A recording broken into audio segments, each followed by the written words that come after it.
Greetings and welcome, guys, gals, and non-binary pals, to episode 319, I hope, of the Words About Games podcast, the weekly news, culture, and gaming podcast for words about games. I'm your host, Amy K. Alexander, and I'm joined this week by Moody and his special guest, a mosquito that's flying around his house.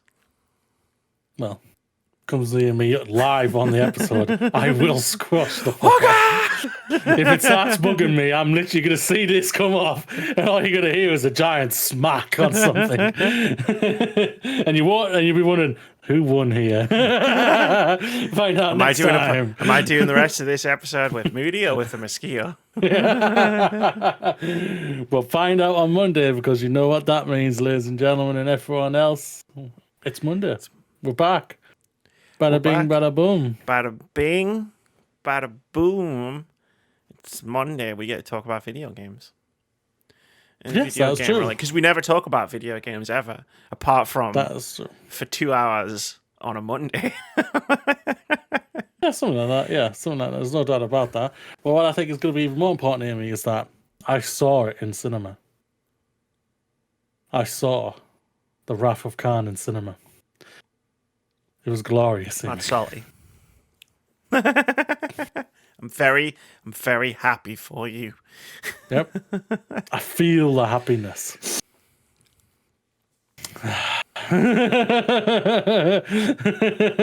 It was beautiful, I won't lie. I was just like, my ship. That's my ship. I love my ship. Oh my god. I was really interested. It was really funny. It was not funny because we were in the middle. Somehow we were able to get middle seats where we were really comfortable and it was just perfect with no one around us. And we had people at the aisles. And so when, spoiler alert for the ending, Spock dies, people are crying. Yeah, it's very sad. Like, it's a sad and awesome sacrifice, and it's brilliant and played and everything. But I was just like, yeah.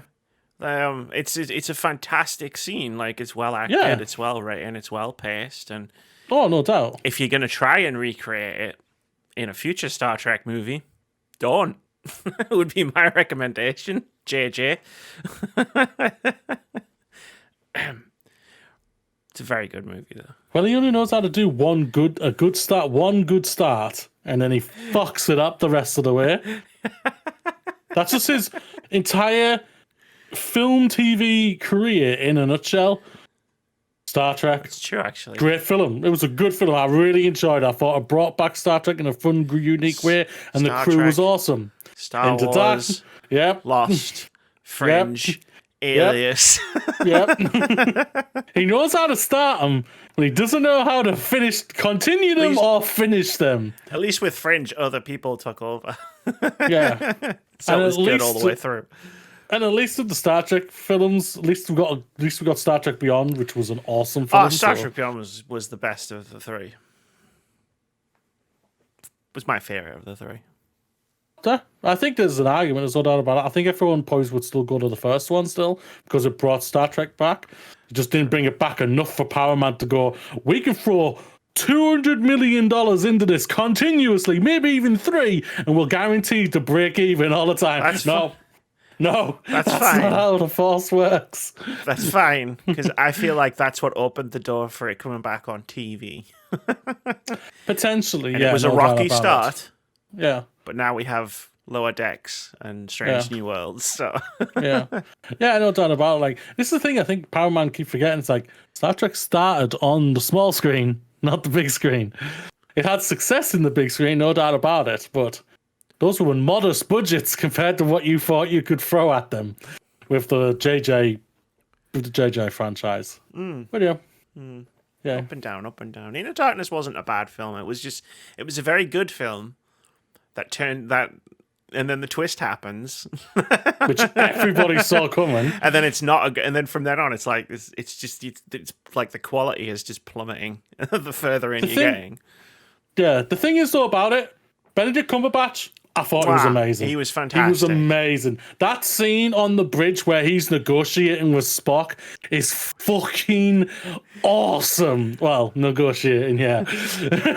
Like it me is and Keith. so well done. How he smirks his lips. I was like, oh my god, you're an evil genius, and it's amazing. Me and Keith do the line back like to each other sometimes when we're like doing stuff where it's like, where he's like, so shall we begin? Like we do that to each other. It's a direct reference to Into Darkness because that line is just so impeccably well delivered. Yeah, it is. It is so good. Well, yeah. And then JJ went on to do Star Wars. JJ went on to ruin do Star Wars. Yeah, Force Awakens, I stand by. I think it's a great film. I think it does a really good job for that. And then Last Jedi was just extraordinarily awesome. And Last Jedi, great film. Then great, amazing. Then we went to incredible end to the Star Wars saga. It was an incredible end to the Star Wars Disney saga. Duology. We're still waiting for Episode 9. It was weird that they never did a trilogy. So I know. So it's very, very weird. I saw something on Twitter about Star Wars which perfectly encapsulated like why I've not dug into the, what do you call it, the extended universe, like all the stuff that's been on Disney Plus, like The Mandalorian, Obi-Wan, and etc. Yeah, where it's just like someone said it, and I'm going to paraphrase it, so I'm probably going to butcher what they actually said on Twitter.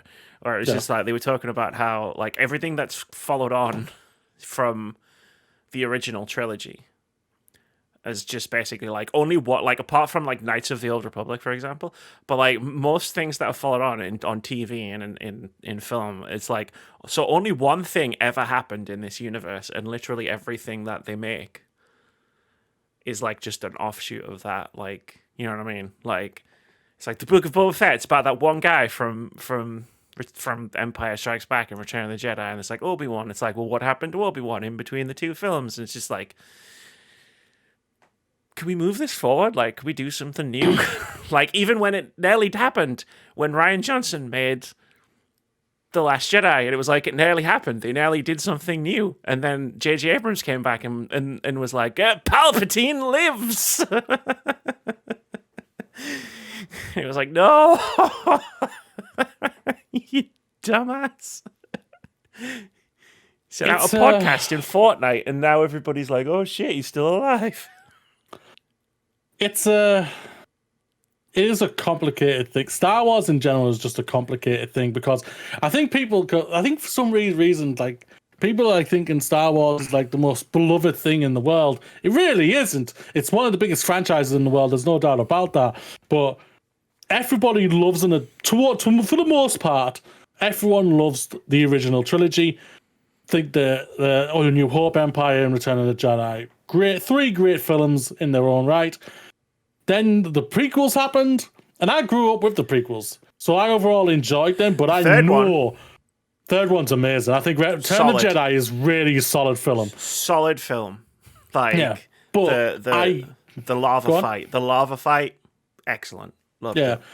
Yeah.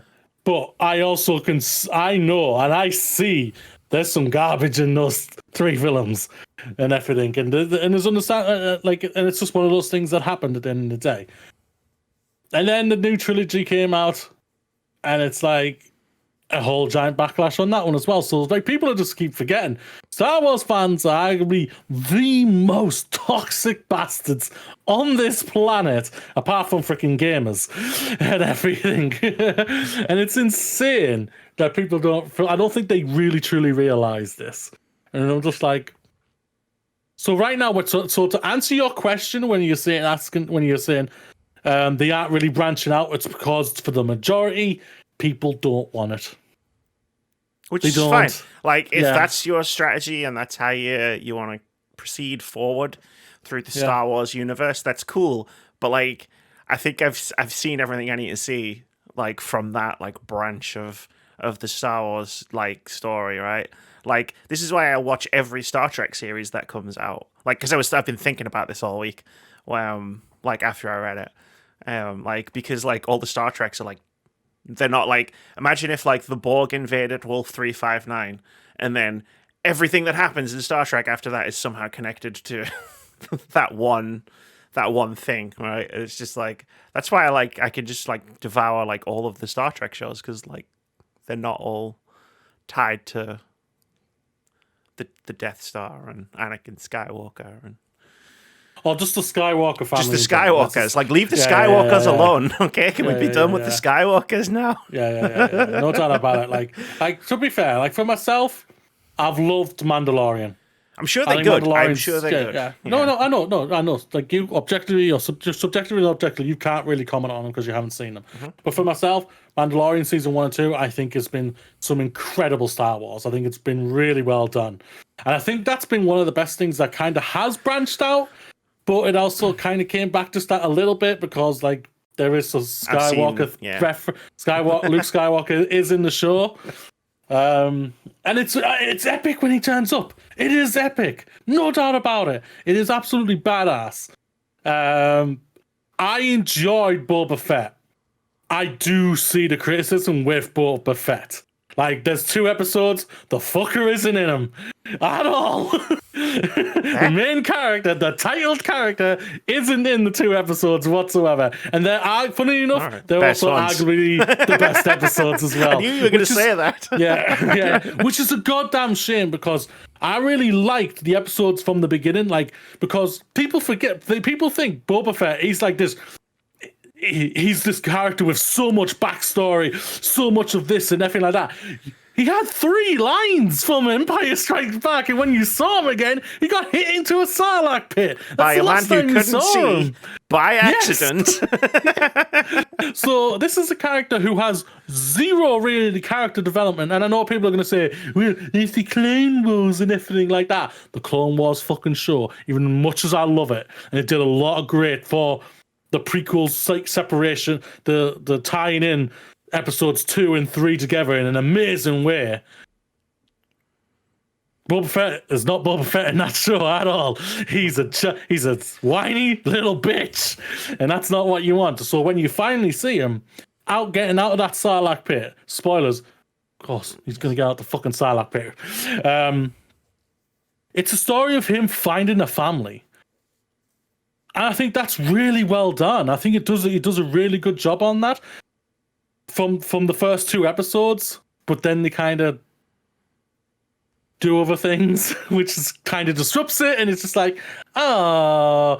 But yeah, I'm looking forward to it. I enjoyed Obi-Wan, but Obi-Wan, the 2 episodes everyone screams about, I think arguably they're 2 worst episodes of the show. I'm just thinking, oh, that CGI is really bad. Oh, and everything. But yeah, it's not. I agree with you. With it all. Basically, it's like, it's too this. It needs to be this for Star Wars. And yeah, I'll say one thing for you. If you wanted to give one of them a try, I would say try the Bad Batch, the animated show. That is really, really good. It's a great, basically, family sort of story of brothers finding a little girl, kind of like The Last of Us, kind of, or something like that. It's The Last of Us, but Star Wars. It's The Last of Us in Star Wars, yeah. But it's about them trying to find the new norm, because obviously the Empire has happened. Now they're trying to find a new one. I think they're doing a really good job so far. The 2nd season's about to come out at the end of September, so I'm really looking forward to that, because I've really enjoyed the 1st season. And like an Omega, she's adorable. We must protect her. Oh, I think I saw you tweet that. Yeah. I think it was after I finished the show, and I was like, Omega is great. We must protect her. And the whole characters are great. And like, there's little like nuances, like little things from characters people may know about and all and stuff like that. But right now, it's actually been very contained in its own universe part. Basically, where they can branch out and do their own little thing. Yes, they're adding. It looks like from the trailer they're adding in a couple of things where you see the Emperor a little bit and all like that, which is going to be understandable that you are going to see. Well, he's already alive then, still, so he's all right. He's not dead yet. But yeah. But I can completely understand with what you're saying, like that it's staying too much like that, and we need more. Yeah, like it wasn't my point. like I did see someone else. I make went it, on but, a rant there. but I was talking to Phil about it actually, because Phil has never seen any Star Wars, and like the more Star Wars they release at such a fast pace, the less likely he is to get into it. And I know Phil enough to know that he's like, I need to watch it in complete chronological order. I've already told him not to do that. Like, if he ever does, like, don't start at episode 1 because you're going to ruin the good ones for yourself. No, but the thing is, he'll go episode 1, then episode 2, then he'll do the entire Clone Wars show, and then before the finale of the Clone Wars, he'll have to watch Revenge of the Sith. To then go back to the finale of the Clone Wars, to then do the Bad Batch, then do Rebels, then do Rogue One, then A New Hope, then Empire, then Return of the Jedi. Oh my god, then Mandalorian, Boba Fett. Don't. You'd have to do Obi-Wan as well in between thingy. Oh my god. Just don't. That's a year's worth of content, Phil. Go for it, lad. If you watch it in that order, I'm not responsible for anything. Oh, he's the cuckoo one who says I have to watch it in chronological order. He doesn't, does he? He doesn't. He says that. He says that. Does he not mean like? Does he not mean like when it was released? Because I can see why. No, I don't think so. I would do that. I don't think so. I'm only going off from our conversations about the Alien franchise and everything, and he says he has to start with the earlier ones first. So that's so for he means start with Prometheus, then go Alien Covenant, right? Then Aliens, Alien 3. Take alert, but a prequel is actually might come before, like Better Call Saul, for example, right? Is now finished, so you can watch that in its entirety, right? And you got Breaking Bad. It's not designed to be watched before you watch Breaking Bad. It's a prequel. Prequels aren't designed to be watched first. That's how the Force works. But that's Phil for you. And then he was asking questions about the Alien versus Predator ones, and I was just like, no, don't touch them. I get being a completionist, fine, whatever. But like, yeah, it'd be like, oh my god, could you imagine like watching episodes, even just the movies, episodes 1, 2, and 3, and then you get to like Empire Strikes Back, and you get to the bit, I am your father, and it's just like, yeah, okay, like because that moment has no dramatic weight because you already know. I've just watched you for 3 films. When you're watching, if you're a first Star Wars watcher, yes, you have to go original first. No doubt about that. No doubt. Anyway, I will. Yeah. Damn you, Phil. I know he watches. He always says like he watches the beginning parts of these podcasts. He watches the. Well, Phil, correct me if I'm wrong. If I was wrong on the apparently chronological thing. If your chronological thing is correct, confirm it to Amy, and then she'll confirm it with me. Confirm it to me. I look forward to our next encounter. But this is a Star Wars podcast. Although that will be a good idea. This is the Words About Games podcast. Let's start the show. Every Monday, you can get a video version of the show on youtube.com/wordsaboutgamesuk or an audio version on a variety of platforms, including Anchor, Spotify, Google Podcasts, Apple Podcasts, and more. There are timestamps in the description wherever you choose to get your podcast so you can see what we've been chatting about. You can skip them around, or you can watch the entire podcast backwards if you like. We don't mind. We're just happy that you're here. If you'd like to support the show or our content directly, you can buy us a coffee over at coffee.com/wordsaboutgames. And lastly, if you want to hang out with us while we play some games, you can head over to twitch.tv/wordsaboutgames and give that follow button a little tickle. Just ding, ding, ding. I don't know why I said tickle. Well, everyone's always like, smash that like button. And I'm like, no, be gentle with it.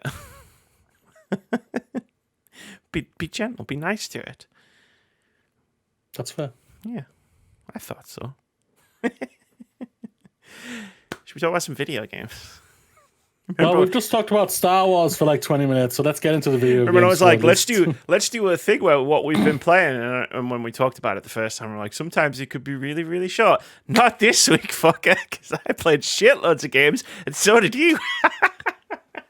Yeah, you played 3, I played 2. And I'm not even going to talk about Dishonored 2, because that's for a video in the future, but I finished my first playthrough of Dishonored 2.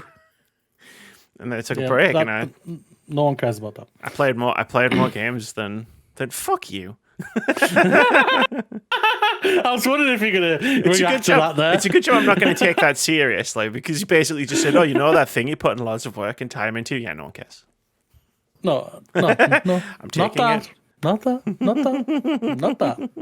It's not what I said. Can we talk about Immortality?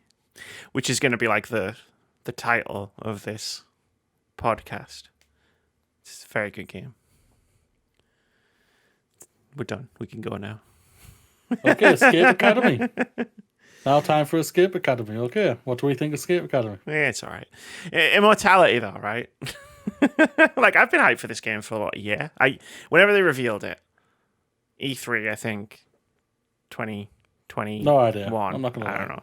Like, the thing is, Moody, like, I thought myself, because I made notes, and I was like, oh, I'll make a note of, like, how much I've been excited for this game. And Moody would know, because I've been talking about it for a year, but then I was like, Moody doesn't listen to you, so he wouldn't know. I'm very forgetful. It's all about listening, it's just very forgetful. I probably put this in the show notes, and Moody's gone, Immortality, what's that? No, not this week. No, I know. Not that you bad. You have texted me and everything. I've seen your tweets. It's impossible to miss. Second best reviewed game of the year.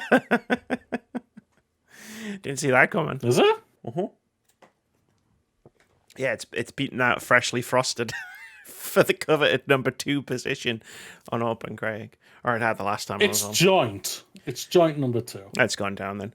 No, it's 91. Oh, it's only Freshly 91, frosted. not 92 anymore. Trash game. Freshly Frosted. Anyway, we're getting away from the point. I got a lot of games to talk about, but I want to, and I got to talk about. Are you just trying to piss me off enough so that I'll just leave? I was going to timestamp this and tag the developer in it. You can do that. Tag the beautiful developers of this great game that you want to talk about. Go. I will shut up. My Don't top shut and bottom left will be together. You did that 2 weeks ago, Moody. You shut up when I was talking about Rumbleverse and I couldn't do it. Don't shut up. It's a podcast. Back and forth. Back and forth. Gamers, so what back and forth do you expect me to give? So Immortality. I don't know where to start. It's really good. It probably one of the best games one of the best games I've played in the last 5 years. I don't know, I always try to like go with milestones, like 5 years, 10 years, that kind of thing. So yeah, let's go with 5. 2017 was 5 years ago, so being the best year of video games. So the game's like kind of an like the best way to describe it is it's kind of like an interactive movie editor. So the premise is there's this actress called Marissa Marcel, and she made 3 films. She made like one film in 1968 called Ambrosio, and another film in 1970, and then another film in 1999, and then she disappeared, and none of those films ever got released. And the premise of the game is that you have all of the footage. So like you've got like the stuff that was shot for the film, some behind the scenes stuff, like you've got rehearsals, like the stuff they filmed for the rehearsals, some personal like video diary stuff, and you go through it to try and figure out what happened to Marissa Marcel.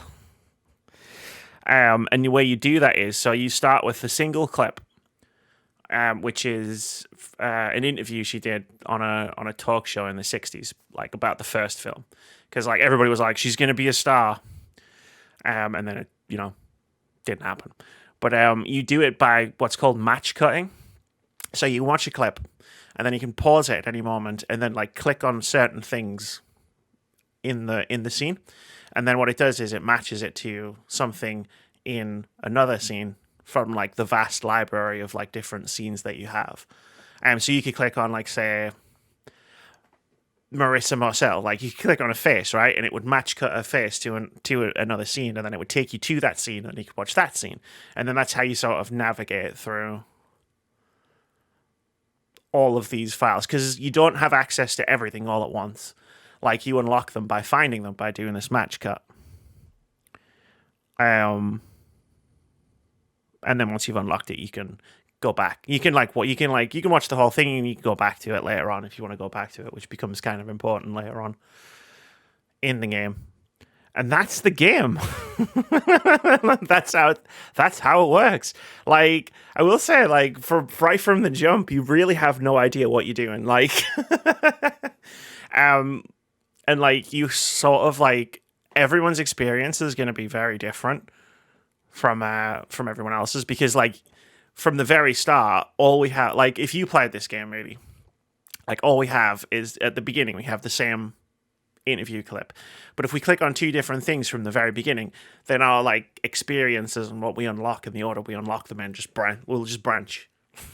So we'll have vastly different kind of experiences. Like that time when we played Road 96 and we were talking about how we had like different experiences because we've got the scenes in different orders.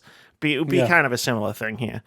Like it was like 45 minutes into the game before I even like found a thread that I could like follow in terms of like building out, like even just understanding like what the movies are about, because like you unlock everything in such a random order. I think like Minsky, which was like the 1970s film, like I kind of like managed to sort of get a few scenes where I was like, okay, I think I'm getting a grasp of what this movie was. Yeah. But it really works, like, because like it trusts you to like put the stuff together in your own way, as you're like exploring through these different scenes. So like it works in that regard, but you do kind of fumble about for a bit going, what am I supposed to be doing here? Who's that? Where am I? What the fuck's going on? Like I clicked from the first scene I got to from the 1968 talk show was from the film, the 1999 film. So it was very jarring. Like I clicked on something and it went, oh, boom, here you are. You're watching a thriller from 1999. And I was just like, okay, shit. Where am I? Who's that? What's happening? And then like you just like bounce around all over the place. It's good though. It's really canny. Like I say, this was not on my radar whatsoever, this game.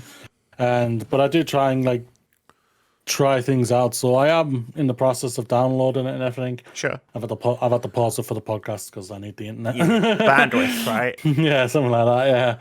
Yeah. Not for not much longer.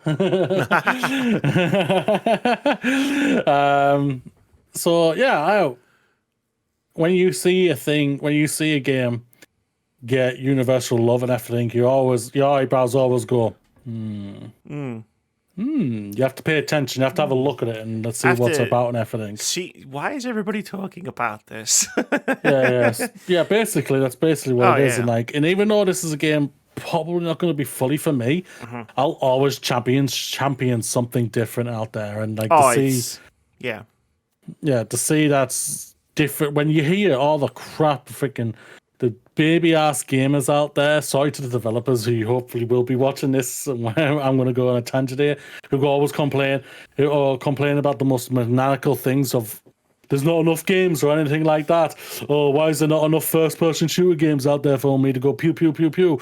It's called open your eyes and actually have a look, because some amazing game dev teams are creating some very unique and amazing games. So get your finger out your backside and have an actual look. Okay. I mean, yeah, like I've been feasting in 2022, and like Immortality is just like the latest like thing where it's just like, this is amazing. Like I'm gonna make a video within the next 2 years. I'm gonna have made a video about Immortality. Another retrospective on the way. Yeah, definitely. Like, there's so much I could talk about. There's so much I could talk about, and I'm genuinely like not going to, because like you could really spoil the game very easily. Because yeah, so like the main actress, like I just want to give some shout outs to some of the awesome stuff. Like the main actress is incredible. Like she gives an amazing performance, and then on top of that, she's playing an actress who is playing 3 different roles in 3 different movies from 3 different time periods, while also playing the person who's playing those. Like, and the performance she gives is amazing. like through and through. She is the focus of this entire game, so she's pretty much in like every scene that you find. Most of them. She's obviously not in every scene of the movies, so. But like the movies are so well made, like the 3 different movies that you go through, like I could legitimately, like if you had shown me like these clips of like these 3 different films, I would have believed that they were real films, like from like when they were filmed and like how they were filmed and what their subjects are about and stuff. I would have been like, yeah, these are 3 films from each like time. Makes sense. So I got to give shout outs to that, because that's fucking, to do that once would be impressive. To do it like 3 times, and you could more or less assemble these films, and watch them. They're okay. Like the films themselves, they're all right. But yeah, it's like if it was just about piecing the films together and like figuring out what the films are about, like there's some really cool themes just in that sort of surface level stuff. Like, you know, there's themes about exploitation, about art, about creating art and the cost that creating art has. And then it like, because like 2 of these films were made in like the 60s and 70s, it's like there's a lot of stuff in there where it's like casual misogyny, like the sexism, and just how bad the film industry is in general across the entire time period. And like I could recommend the game based on all of that alone, but then obviously there's a lot more going on, like than just that in the game. And I'm not going to say anything else about it, but play it with a controller if you play it. But yeah, like I found out what happened to Marissa Marcel after about 4 hours. Like it was quite random as well. Like I clicked on her face, and then it took me to a scene, and then I was like, wait, like I went back to that previous scene, and I went, if I click on it and when she's like has a different expression on her face, is it going to take me to a different scene? And then I like got the different expression, then I clicked on it, and I went, it did. It took me to a very different scene. It took me to the end of the game.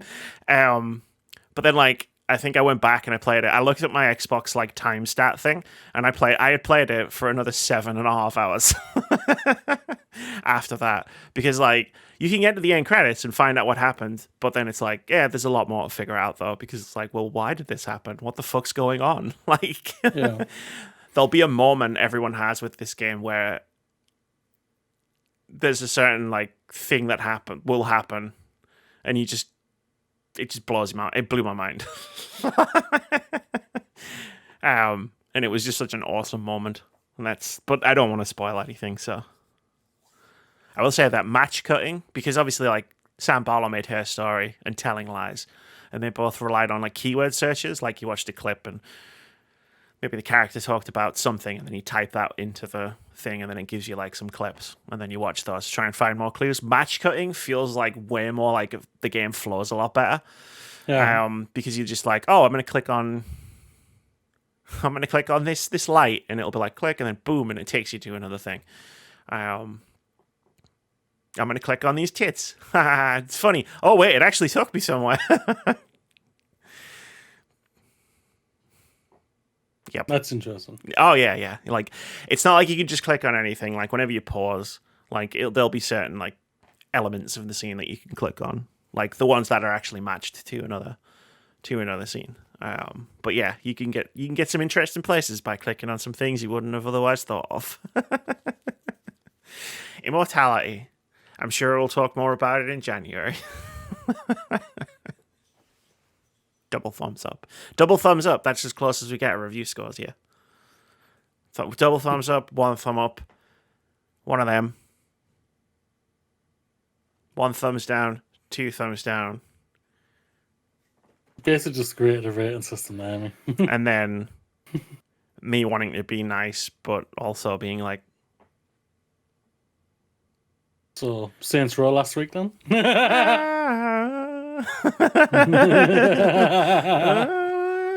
Okay, so Immortality, you're giving it 2 thumbs up.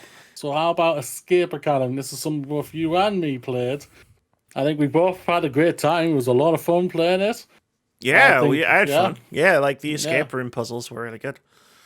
Yeah, there's even parts where he was just like, all right, this is now getting a little bit intense. Like I think it was the second puzzle that we did, or the third one, the one where the water was rising. Oh yeah, And that got a little bit intense for us, both of us. But yeah, I had a lot of fun with it. I think it's very well done. The puzzles are different and unique every time. They aren't samey or anything. Some can be a little bit easy. I don't deny that. Also, some can be we're just like, oh, I didn't notice that or anything like that. And it's right, like that. yeah. Like so there was a couple where it was like I wouldn't have thought to look for that in a million years. Some of the puzzles I found out because I was literally just doing my QA testing thing and I was trying to break the game. I think we both brute forced a couple of puzzles like where it was just like, wait, what if I just do this? Bang, bang, bang. Oh, I solved it. Yeah, something like that, yeah. So don't know if we actually broke the game by accident. It wasn't meant to happen. We did a sequence break. You did a sequence break in the one where I got poisoned. You definitely like solved the puzzle like several steps ahead of where we were supposed to solve it. Because then we solved all of the other puzzles like before it and got to the part where it was like, here's the clue, and it was like, oh, this is the thing you just solved. We have nothing. Yeah, basically, yeah. But it was 3 combinations. It ain't hard just to randomly pick which one not to do. It's true. That's true. But no, I had a good time with it. Like, it's a really good co-op game. I assumed we would bicker and argue like non-stop, like we always do while we're playing this game. But I think like apart from a couple of times where we did it as like a bit, I don't think we actually argued about anything. Like, we worked well together. Weird. It helps that like we complemented each other quite well. Like you did like a lot of the number puzzles and maths puzzles because you were good at that, and then like I was like, oh, logic puzzle. I'm trying to think of like any like puzzles we really got stuck on. We got stuck on a couple. That fucking screensaver puzzle can fuck off and die in a fire. Like, fucking hell, how long did it take us to solve that? But it took us like, we literally died and then I'd go back and do it again. But no, it was fun. Like, I like escape rooms. The idea that like someone made a video game about it, so you can do puzzles in that game in a video game that you can't do in real life. Like poison someone. Yeah. That was really cool. I really enjoyed. I don't know if I would have enjoyed it as much if I was playing it by myself. There's that chat. But I think it is a game that literally screaming at you, play with a friend. Mm-hmm. So if you played it by yourself and you enjoy it, that's fair play to you and everything. But if you play it by yourself and you didn't enjoy it, I'm not gonna lie, it's on you a little bit because like the game the trailer was literally 2 players. It's screaming at you to play with a friend. So, but if you played it and didn't enjoy it with your friend and everything, then that's get a shame. Better friends. Get better friends. Get better. I give you a friends. One of them. I'm just kidding. So yeah, I had a lot of fun with this game. Escape Academy for me gets a thumbs up. Wait, are we doing this? No, we're not doing this. I'm breaking the chain right now. I knew that wasn't going to last too long for you. Review scores. This, then I'll give it this. Then I'll go. Review scores are for suckers. Well, I can say that one and literally broke one within 5 minutes. I can say that because I used to do review scores. Terrible. Anyway, I played Islets as well this week. Did. This is your fault, and I blame you entirely for it. That's fine. I want everyone to know. I'm setting the context up before I talk about this game. I want everyone to know that I spent last week, 2 weeks ago, when you watch this podcast, I was like, shit, my backlog is out of control. I need to cull this. And I culled it down. Cull it. I culled I culled my backlog down. And I was like, right, I'm going to make a maximum number of games I can have in my backlog at any one time. And then if I want to add something to it, like and something comes out or I see something interesting, I've either got to play something to make space or I've got to just delete something. And I was very proud of myself. Like I might have been a bit brutal, But I was like, I need to get this under control, and I got it under control. And I text Moody, and I was like, Moody, check out what I've done. I've done this thing to make my backlog like smaller and make decision making actually possible. And he was like, good job. And then like 2 hours fucking later, he's popping it into our fucking Discord, and he's like, look at this game that's coming out next week. It's a wholesome Metroidvania with hand-drawn arts. And I was like, for fuck's sake, Moody. And then we bought it and I played it to completion in 2 nights. It was difficult to put down. So it's islets. You play a little mouse and you're in this fantasy world, and like there's these islands. There's this island, and then like stuff happens and it blows apart into 5 different islands. And the premise of the game is like there used to be like these magnetic cores, so these cores would be active and they would like bring the island, the little islets back into one island. And because they've all blown apart, there's like beasts and stuff on all the islands. And your job is, or your quest is, you're a hero. There's loads of heroes. There's tons of them. They go out and they try to kill the beasts and activate the cores. And that's what you have to do. So it's very much a game about bringing the islands back together. But also, like, that's the theme of the game. So it's like bringing connections and bringing people together and stuff. It's about friendship, basically. As it turns out. It's a very nice Metroidvania. Like, coming off of, like, other Metroidvanias, like Hollow Knight, which isn't quite as nice in its subject matter. It was actually quite nice. But, no, it was a fun game. Like, I sat down to play it because I finished Immortality. I'd finished Dishonored 2. And I was like, okay, let me just check this out. Like I've got an hour. Let me just check out this Islets for an hour and see what it's like. I played it for 3.5 hours before I forced myself to stop. And then the next day, I sat down and just played until I'd finished it. Sounds about right with you. It was good. It was very, very good. Like, it's very good. Like, the controls are very fluid. The Metroidvania-ness, it feels a bit linear. Like, there is definitely only, like, you have to get to this part to get this power up or do this thing. And then once you've done that, there is, like, one place to go to do the next thing. So it can feel like, although, like, you're exploring a map and you're exploring, like, different islands at different times and stuff like that, it's very linear in terms of, like, you have one objective. And you can, like, use your powers that you unlock or, like, that you gain, your abilities, to like explore maps that you've already explored and go off in a couple of times to get like you get power-ups, I guess, which can like you can have it so that you double jump when you unlock it, can like fire projectiles down, or you can get more strength or more health, or you can fire more arrows, stuff like that. But like it is a bit linear, but it's not like a knock on the game or anything, because the levels are fun to explore, and like each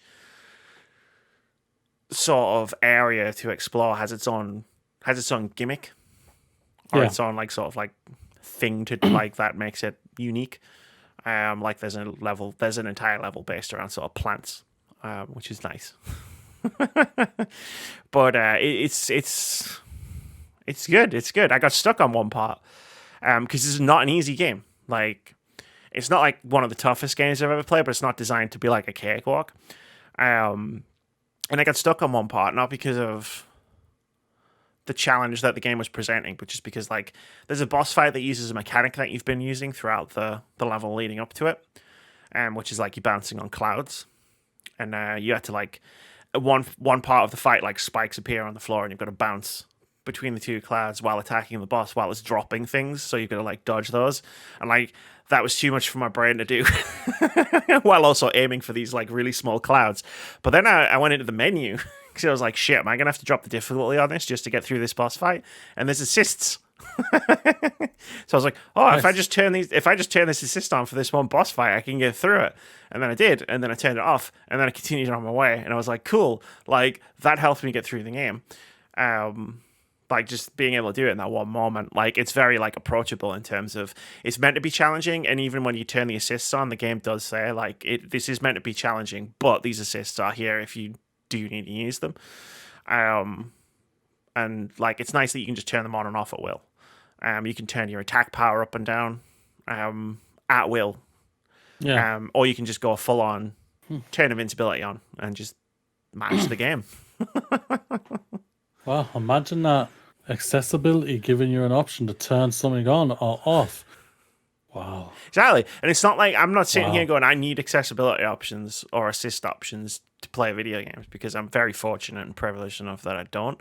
But it was nice to just be able to not have to, like, I played this boss fight like half a dozen times thinking I can get through this. It's just very difficult for me to do all of these things in combination. Like, you remember when we played Ori and the sequel game? I ended up having to stop because I got to a point where it was like my brain can't process the amount of visual and audio information that's happening, and I had to stop playing the game. It was a similar sort of moment, but in Islets, I could turn on an assist that let me get past that, and then I could turn that assist back off and continue playing the game. And then I don't think I turned them on again for like the rest of the game. Yeah. So it was just literally just that one small part where I was just like, oh, I just need a little bit of help getting through this, and then boom, I was away and I was doing the rest of the game. So. Boom. Yeah, it was nice. That's awesome. That gets me excited to know, like I don't like like I'm always going to champion accessibility and everything like that, and options like when I played Tunic, I'd knock the options on and off and everything. Sure. So it was like, and sometimes like in one part I was just like, I just want to have a mess around, so I'm just going to knock it all on and just go around and just slice things up, because it was just relaxing and enjoyable for me, and I really enjoyed Tunic for that, because it gives you the options to be able to do that. And it sounds like this is a game also does the same thing. It's going to sound like it's going to be a blast for me to have a crack at when I've properly moved and I'm all settled and everything, because I'm not in the gaming really mood right now. Sure. It's getting fully in depth into something is very hard for me to do where it's not. Yeah, that's fair. Yeah. I mean, it's very approachable as a game. Like, aside from that assist stuff, because like the other thing about Metroidvanias is it can be very easy to get lost, because you've got to kind of remember a lot about like where you've been, and like, oh, I need to go. Like, I've got this power now. Oh, I don't know how to use that. I need to go back to this place, and then I can explore further. And there's like this central like hub, because you get an airship and you can fly around. Like, it's very cute and very fun. But in the central hub where you can buy like upgrades and stuff, like there's a guy who's there called, I think, the Sky Captain, and like if you pay him like 100 currency, whatever the currency is called, like he'll just mark on your map like where you need to go next. So then you can open the map, and you haven't been there, so it's not like the path itself is filled in, because you need to like go to a screen before it'll show you on the map. But like, you know, the question mark is here, and I can see from here that there's a path that I haven't been down. So if I go down that path, and then that's how it works. So like, I used that a few times where I was like, shit, I don't really know where to go. But like, I can just mark it, and then, oh, if I go here, then I can get to there, and it's great. It makes it so easy to like play through. That's awesome. For someone with a bad memory. That's awesome. So that's really great to hear that type of thing. So it's a fun game. Champion accessibility, people. On top of like the cool options that let you like progress through the game, it's just a fun game. There's nothing like, I can't say a bad word about most of it. Like, the art was great, music's fucking slaps. Combat's fun, exploring is fun. Like, there's some really cool like side stuff to do in the game. Like, there's like a recurring, like, because you can go off and to the side and get power-ups and stuff, and like upgrades. Yeah. And like, there's this one really cool one where it's like you have a pattern of stars, and you have to basically hit every star on the way around within a certain time limit, and it's actually really fun to do those, because usually it comes just after you've got a new power up. So it's like, oh, okay, like I have to use my double jump here, or I have to use my cloud arrows. Yeah, I understand. And it's like, that was really fun. Like, yeah, I could gush about this game for a while, but I'm not going to. I'm going to stop there. Go play it. It's fun. I was going to say it's on Game Pass. It's not. I bought it on Xbox. It's not. I'll be surprised if it doesn't get put on Game Pass. So not off. But you don't need to wait. It's not that expensive. That's true as well. So go and get it. Now one last game, and it's the game I've put in most of my time this week.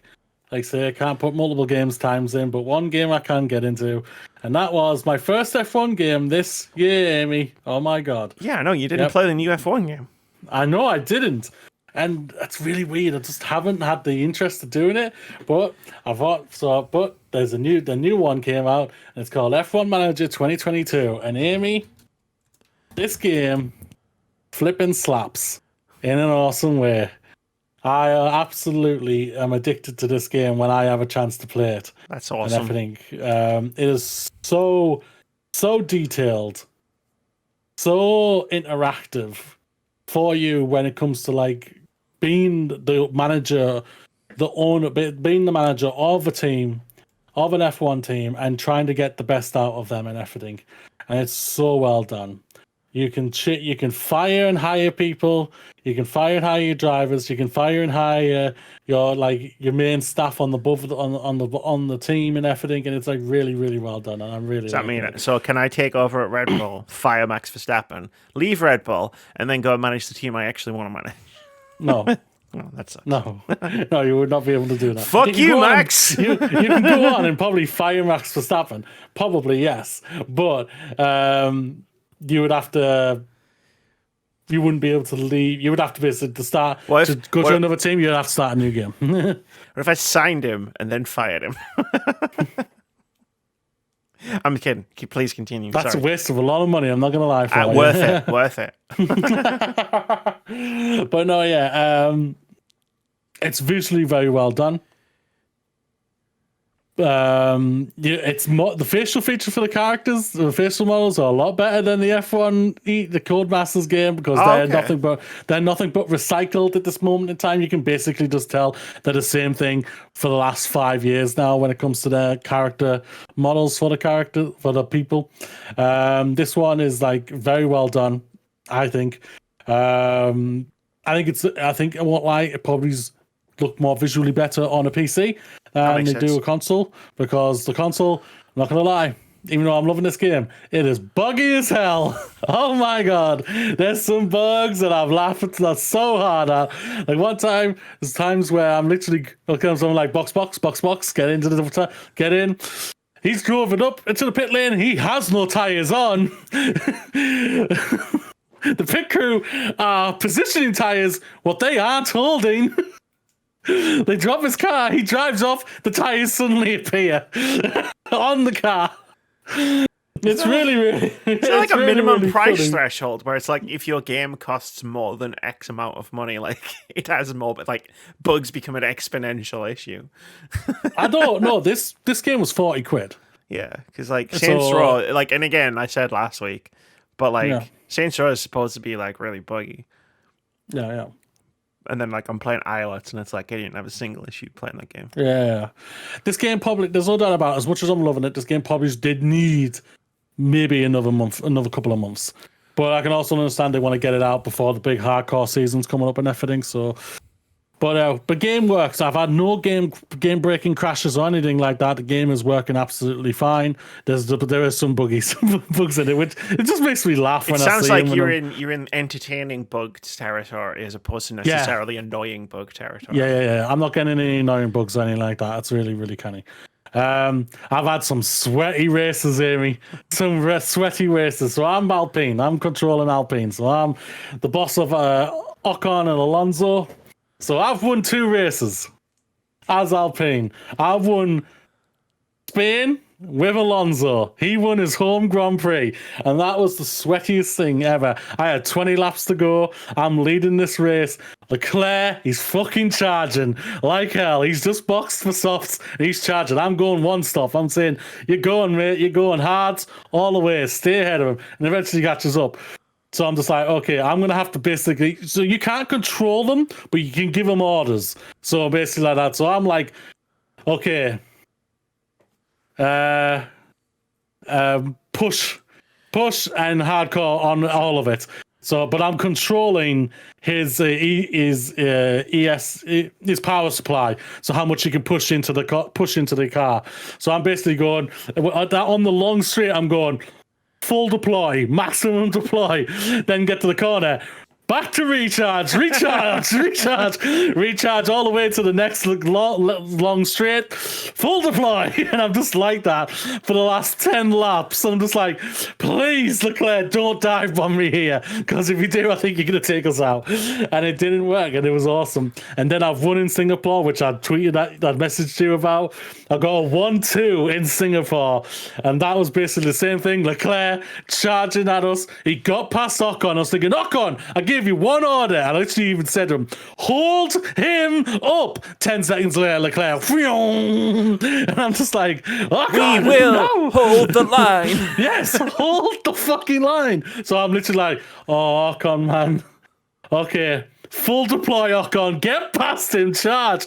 Alonso, I'm just like, your tires are going off. Oh shit! But you're gonna stay out, Alonso. I can't help you. If you got a choice, Alonso, you either pay and lose the race, or you continue and you manage those tires, and I had to tell you when to deploy that power and everything like that. And then Ocon just got in front of Leclerc, and then he tried to overtake Alonso, and I had on the orders, do not attack your teammates. Nah, he was like, I see a win, I see my second win, I'm going for it. No, he didn't. It was crazy. It was bonkers awesome. It was so it was just like, I'm not gonna lie, I think I'm very enthusiastic for this game even more because F1 in real life's kind of been pretty boring this season. Sorry, not sorry. But either way, it's been sweaty. It's been awesome. I've developed the car in such a great way. It's helping you to develop and doing all this, and I'm really enjoying it. The game, give it a go. It's basically, if you love like Football Manager and you like F1, I think you'll enjoy this because it's basically the same thing. It's a sports sim game, and it's really, really fun. Yes, there's some funny bugs and it's laughable at the same time, but it's nothing game breaking. Give it a go. I think you'll have a laugh. I'm going to ignore Amy. 2 thumbs up from me.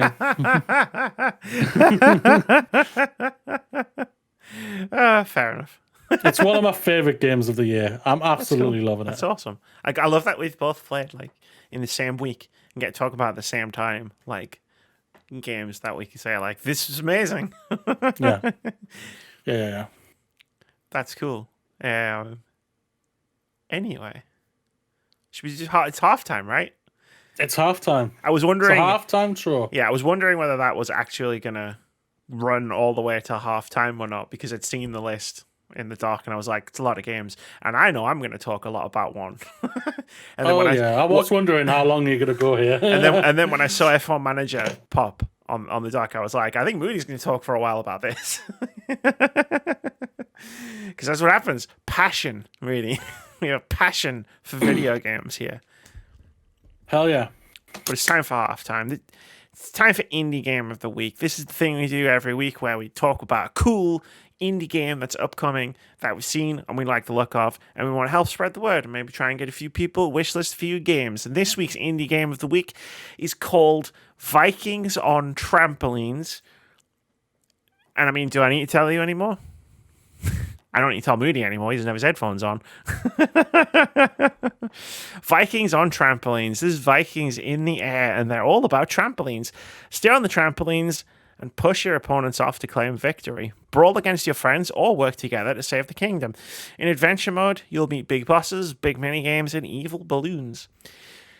Play solo. Play solo or local multiplayer for up to 4 players. Unlock new stages and modes as you play. Best of all, intuitive controls that you play the entire game using only one hand. Enjoy your favorite beverage with the other. 4 Vikings must rescue their spellbound king from the bad Balloony and his henchmen of balloons. Bounce through a world of fun challenges and bosses to save the king and his stolen toy animals. Use your trampoline skills to battle your friends using a variety of items across diverse stages in Versus mode, breathtaking pixel art, catchy soundtrack, and pick up and play it controls. Get ready for a crazy adventure. It's being developed and published by D-Pad Studios, who made Owlboy, and is coming soon to PC. There's a link to the Steam page in the description below the video, or podcast player, I guess, if you're listening to this. You can click it, go have a look, check out the trailer. It's called Vikings on Trampolines. I don't know what more. I don't know what more you want out of a game than a name like that. A good game. I mean, I don't know. I haven't played it. Nobody has. But you're asking what I don't know what more you would like. It's again a good game. If it's a great game, that's all that matters.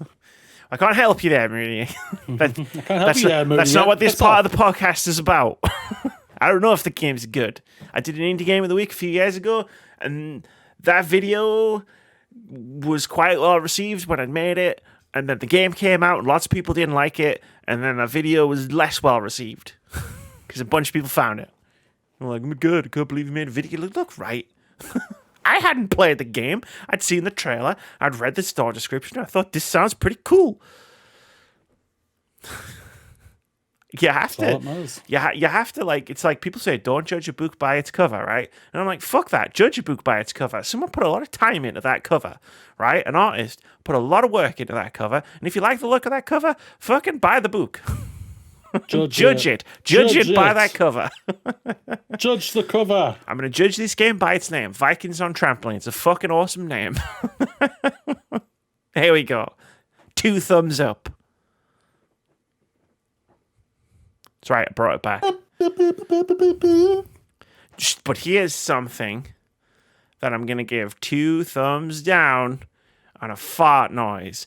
Striking Distance CEO Glen Schofield walks back controversial comments about crunch culture. This is from Justin Reeve over at The Gamer, who writes, the founder and current chief executive officer at Striking Distance Studios, Glen Schofield, recently attracted ire from the development community for apparently praising crunch culture. Schofield has enjoyed a long career in the games industry as an artist, designer, director, and producer. The developer was a key figure behind the survival horror game Dead Space and is currently working on the Callisto Protocol. Schofield's tweet read, quote, I only talk about the game during an event. We're working 6 to 7 days a week. Nobody's forcing us. Exhausted, tired, COVID, but we're working. Bugs, glitches, performance fixes. Okay, that bit rhymed. It was quite good. One last pass-through audio, 12 to 15 hour days. This is gaming. Hard work, lunch, dinner spent working. You do it because you love it, end quote. Schofield has now deleted the tweet in question following a backlash. And Jason Schreier, who I think brought this to most people's attention, tweeted, quote, this from a studio head is crunch culture defined. The journalist noted that, of course, nobody is forced to work in insane hours, but imagine the reduced bonuses and lack of promotion opportunities if you don't. You do it because you love it, weaponized passion. This is why people burn out of gaming. Such a weird coincidence how the guy bragging about how his team works 6 to 7 days a week, 12, 15 hours a day, because they love it, also happens to be the guy who controls all their salaries, titles, and current employment status, end quote. The developer went on to apologize after deleting the controversial tweet, quote, anyone who knows me knows how passionate I am about the people I work with. Earlier, I tweeted how proud I was of the effort and hours the team is putting in. That was wrong. We value passion and creativity, not long hours. I'm sorry to the team for coming across like this, end quote. The comments made by Schofield come in the context of an ongoing conversation concerning crunch culture. And then there's some stuff about it. Like, if you've listened to this podcast long enough, you've heard about crunch culture because we talk about it all the time. Like right now. That's true. We're about to reiterate basically what's in this last paragraph, but loudly. Yeah. Well, no, not loudly. I did that yesterday. You did, it's true. So Schofield, I'll say this right now. Yeah, you can praise like how passionate you are for what your team are doing and how much work, how hard they're working and how dedicated they are to creating hopefully an awesome product that we will be playing hopefully in December. But you weren't praising. You weren't praising them in that way. You were praising crunch culture. That's what you were doing. You were literally praising crunch culture, thinking that it's a smart ass thing to burn your staff out, to burn potentially yourself out, and everything. If you actually just came out and just said, "My team's absolutely awesome. We're doing amazing things right now, and hopefully, when you play this game in December, you're gonna absolutely love it." That's praising. That's praising. 2 thumbs up for that. For that's praising. But that's me praising them for you, guys, mate, not you. And as soon as Jason got all of it, mate, oh my god, you backtracked so fast. Oh, he didn't. That was what I found really funny. You waited hours to backtrack it, deleted it, and didn't say anything. And it's like, You know, we all saw that, right? Like, we all saw that. Yeah. Well, he still backtracked still. Oh, he backtracked It later. may not have been straight away, but it would have been, but still backtracked. He backtracked still. May not have been like that, but it was still, within 24 hours? I don't know, man. Like, I don't know how much your brain has to rot to type the words that he typed into Twitter. Oh, no doubt about it. Look at it, and then go, yeah, that's a good tweet. I'm going to tweet that. Yeah. I don't see how this could possibly blow up in my face. Yeah. There's a reason I don't tweet much, except when I'm ranting at the Tories. I have made like 35,000 tweets. Many of them have been questionable, right? But I feel fairly confident, and this is probably going to come back to bite me in the ass. I feel fairly confident that I can continue to tweet and not write anything as stupid as this into twitter.com. No, there's no doubt about it. But no, yeah, it's like, I'm not gonna lie, I'm terrible. Like, I'm gonna say what I just told Amy yesterday. I had no idea who this person was whatsoever because I'm not great at remembering faces. Sure. At all. You could show me this person, I'm like, I know, I have no idea who this person is. So I completely forgot that I just watched them like 2 weeks ago in front of Jeff Keighley, being a Jeff Keighley again. And yeah, it's like when you hear these type of things, especially from a developer that you praise, like, because like Dead Space is awesome, Dead Space 2 is awesome, Dead Space 3 I enjoy for its co-op, but I can see why people don't enjoy that game whatsoever. But you got a really good trilogy for the most part, and like you and your team worked on it, and now you've gone off and you're going off to do you're basically the same thing, just with a different name. Let's just be frank here, it's Dead Space what you're creating here. You just can't do that. And yeah, and I'm excited for it. But when you hear these type of things, it just makes you morally, for me, I'm just like, I have to start questioning, can I support your game? Because you should be managing your team better than this if you are actually crunching. Which you are. And my worry is that you are crunching, because there's no doubt about it. Let's be frank. We've all been saying it. You have to get out before the Dead Space remake. For the most part, you have to, because I think your game will completely get forgotten about if Dead Space comes out before you. So, like, and there's a reason why you're coming out at December, practically the worst month to come out in. The deadest, for the most part, I would say it's the worst month to come out in, I think. And it's like that's why you've gone into the latest week, basically, you can go before the Christmas knockoff period for you guys. And it's like, yeah, just manage your team right, mate, and don't come out and do stupid shit like this. Well, yeah, no, like, they are crunching. Like, I'm not even gonna do the Keith thing and say allegedly, because it's not alleged, because he fucking said it in his tweet. Yeah, he pretty much did, yeah. Quote, sorry, that's Jason's. I got Jason's tweet in front of me. Sorry. Quote, we are working 6 to 7 days a week. 12 to 15-hour days. Oh, I'm sorry for coming. He said later, I'm sorry for coming across like that. You didn't come across like that, Glenn. I'm going to call you Glenn. You said it outright. Those are the things you said that I'm saying back to you that you didn't refute in your follow-up tweet. You just said, oh, I'm sorry I came across like that. Like, I've questions about this beyond just don't crunch your team, asshole. Like, exhausted, tired, COVID. Are you making people work while they have COVID, Glenn? Is that a thing? Like, because that is a thing where I'm like, I don't know if that's what you meant or if you were just talking about like the COVID situation in general. And I'm choosing to be charitable here and give you a minuscule amount of the benefit of the doubt and actually ask the question: is he making his staff work while they have COVID? If he is, then he's one of the worst bosses out there. There's no doubt about it. Like, I caught COVID when I was working with PlayStation, and they were literally like, "Get the fuck out of our building and go home." Basically, the correct response for your own safety and for our safety as well. Get out, basically, they said, and I was like, "Okay, I'm out." Like, crunching like this is a failure of management. Like, Hell yeah. I mean, I could talk endlessly like about the fact that Schofield said this. No one's forcing us. You're the boss, mate. Of course, no one's forcing you to do this. But if you're doing this, like that puts the pressure on everybody else to do that too. That's how crunch culture works. It goes from the top down. Like, and I'm sure you're getting paid very well to work these extra hours that your staff probably don't get paid nearly as much as you do because you're a CEO.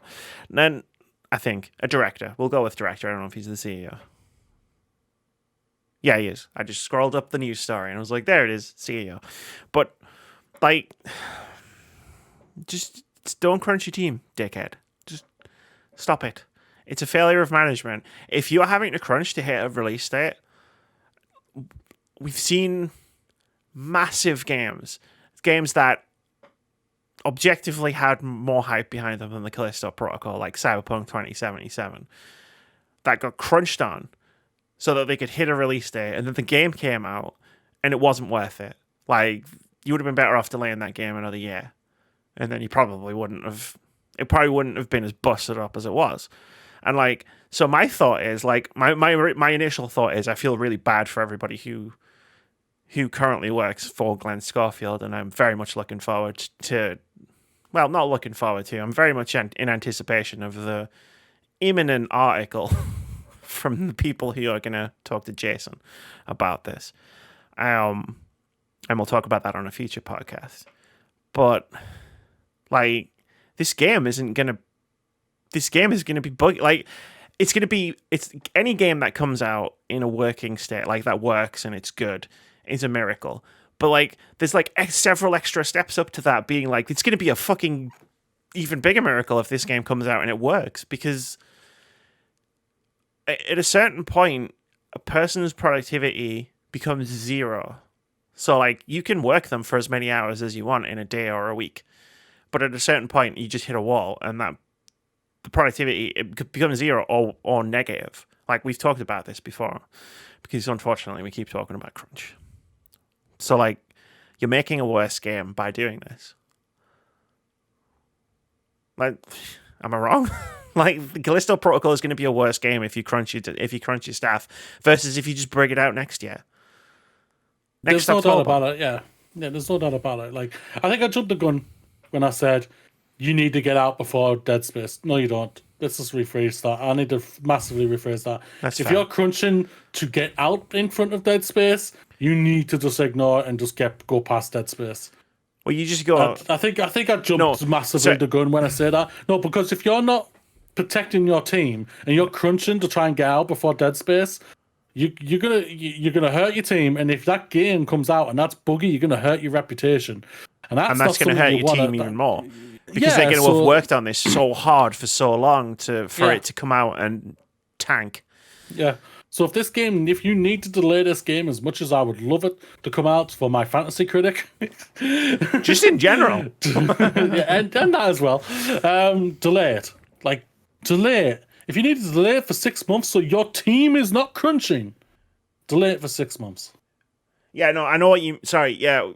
I didn't pull you up on that one because I knew what you meant, because we've talked about this before, where it's like when we were talking about the games in abstract E3 or before E3, where we were like, this game needs to come out before Dead Space, blah, blah, blah. But I know what you meant. But then I was like, when you said I need to say it, and I was like, oh yeah, I hear it now.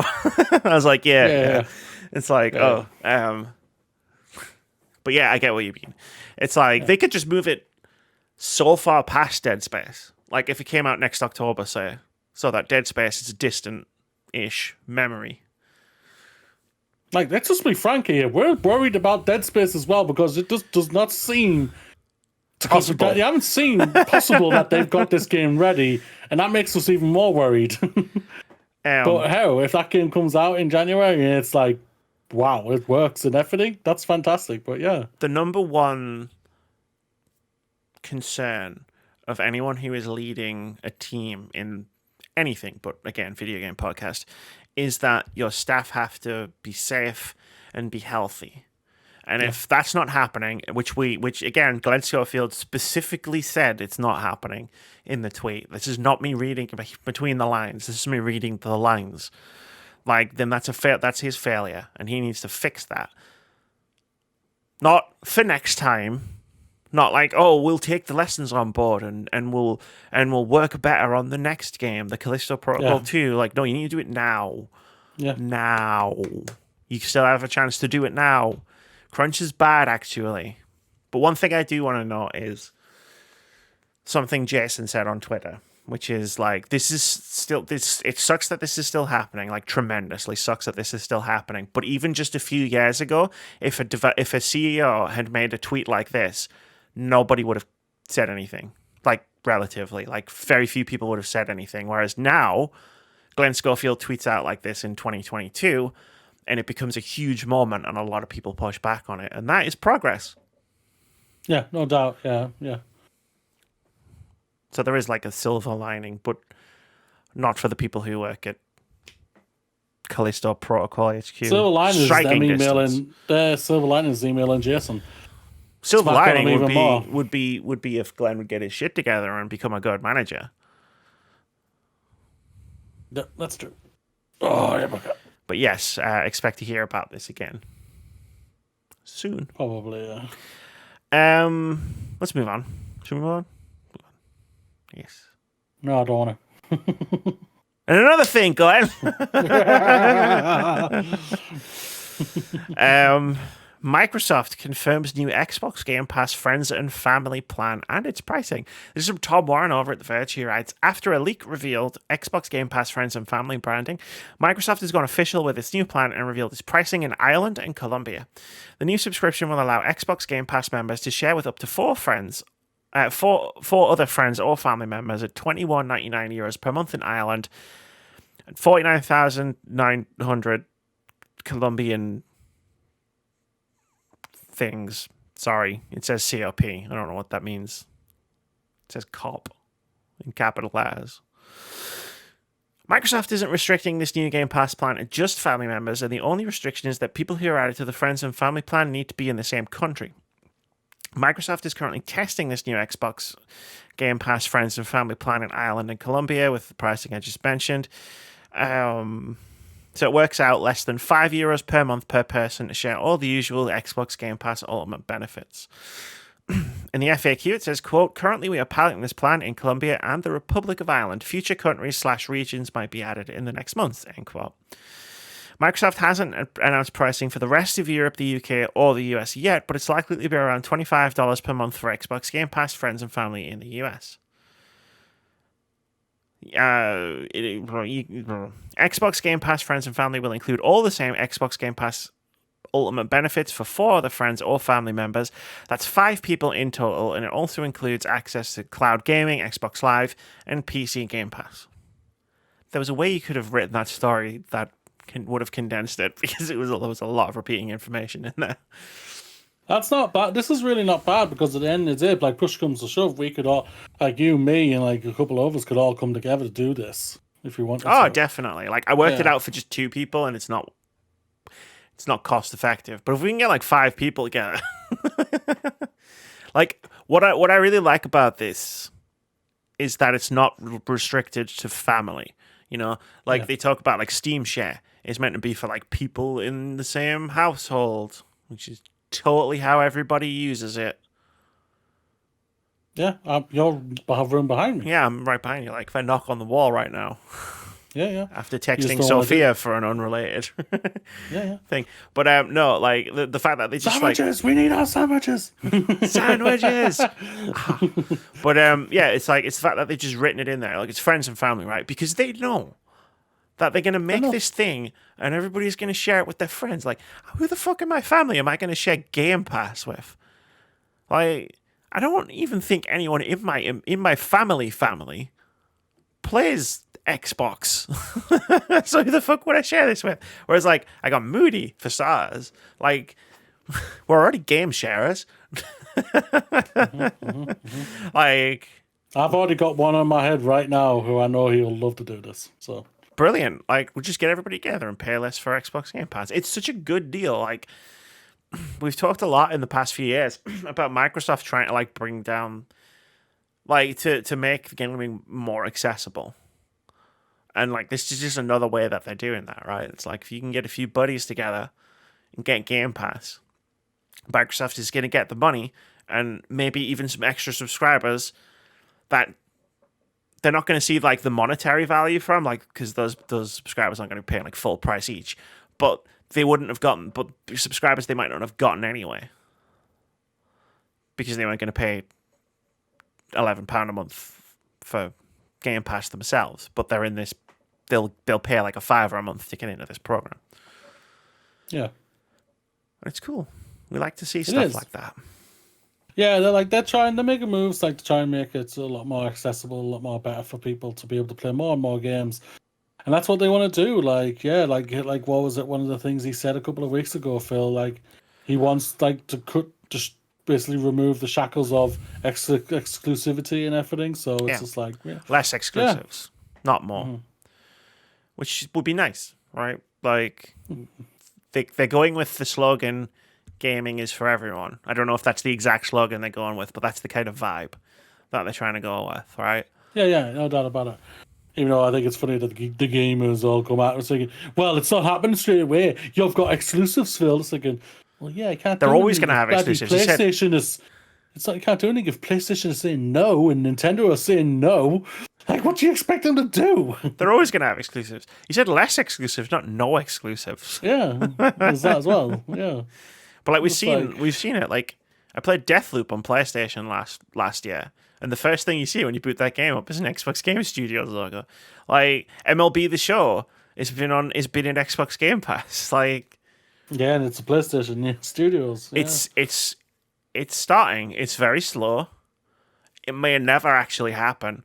But like the thing I love about Xbox's direction right now is that they have these ideas, these big ideas, and they're not big ideas designed solely to extract money from people's wallets. I mean, they are designed for that because they want money. They're a company. That's what they do. But like the aspiration, that like a lot of the stuff they're talking about is aspirational, right? Like going back all the way through.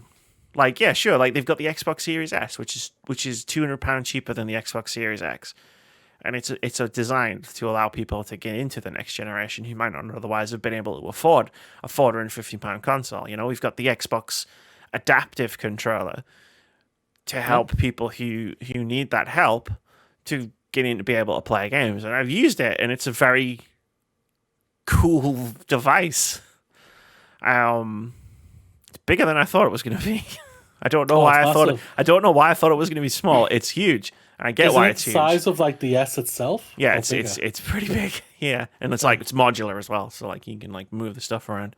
But like that's why when Phil or just Xbox in general talks about like aspirational stuff like that I give them the benefit of the doubt because they follow through on a lot of the stuff that they're talking about, right? Like you can get Xbox Game Pass on 2022 model Samsung smart TVs. So you can start playing Xbox Game Pass for the price of Xbox Game Pass. You don't even need an Xbox. Like, I mean, you still need an expensive TV, but, you know, like, if you were buying a TV anyway, you don't need to buy the console to play the games. Yeah, just buy Samsung.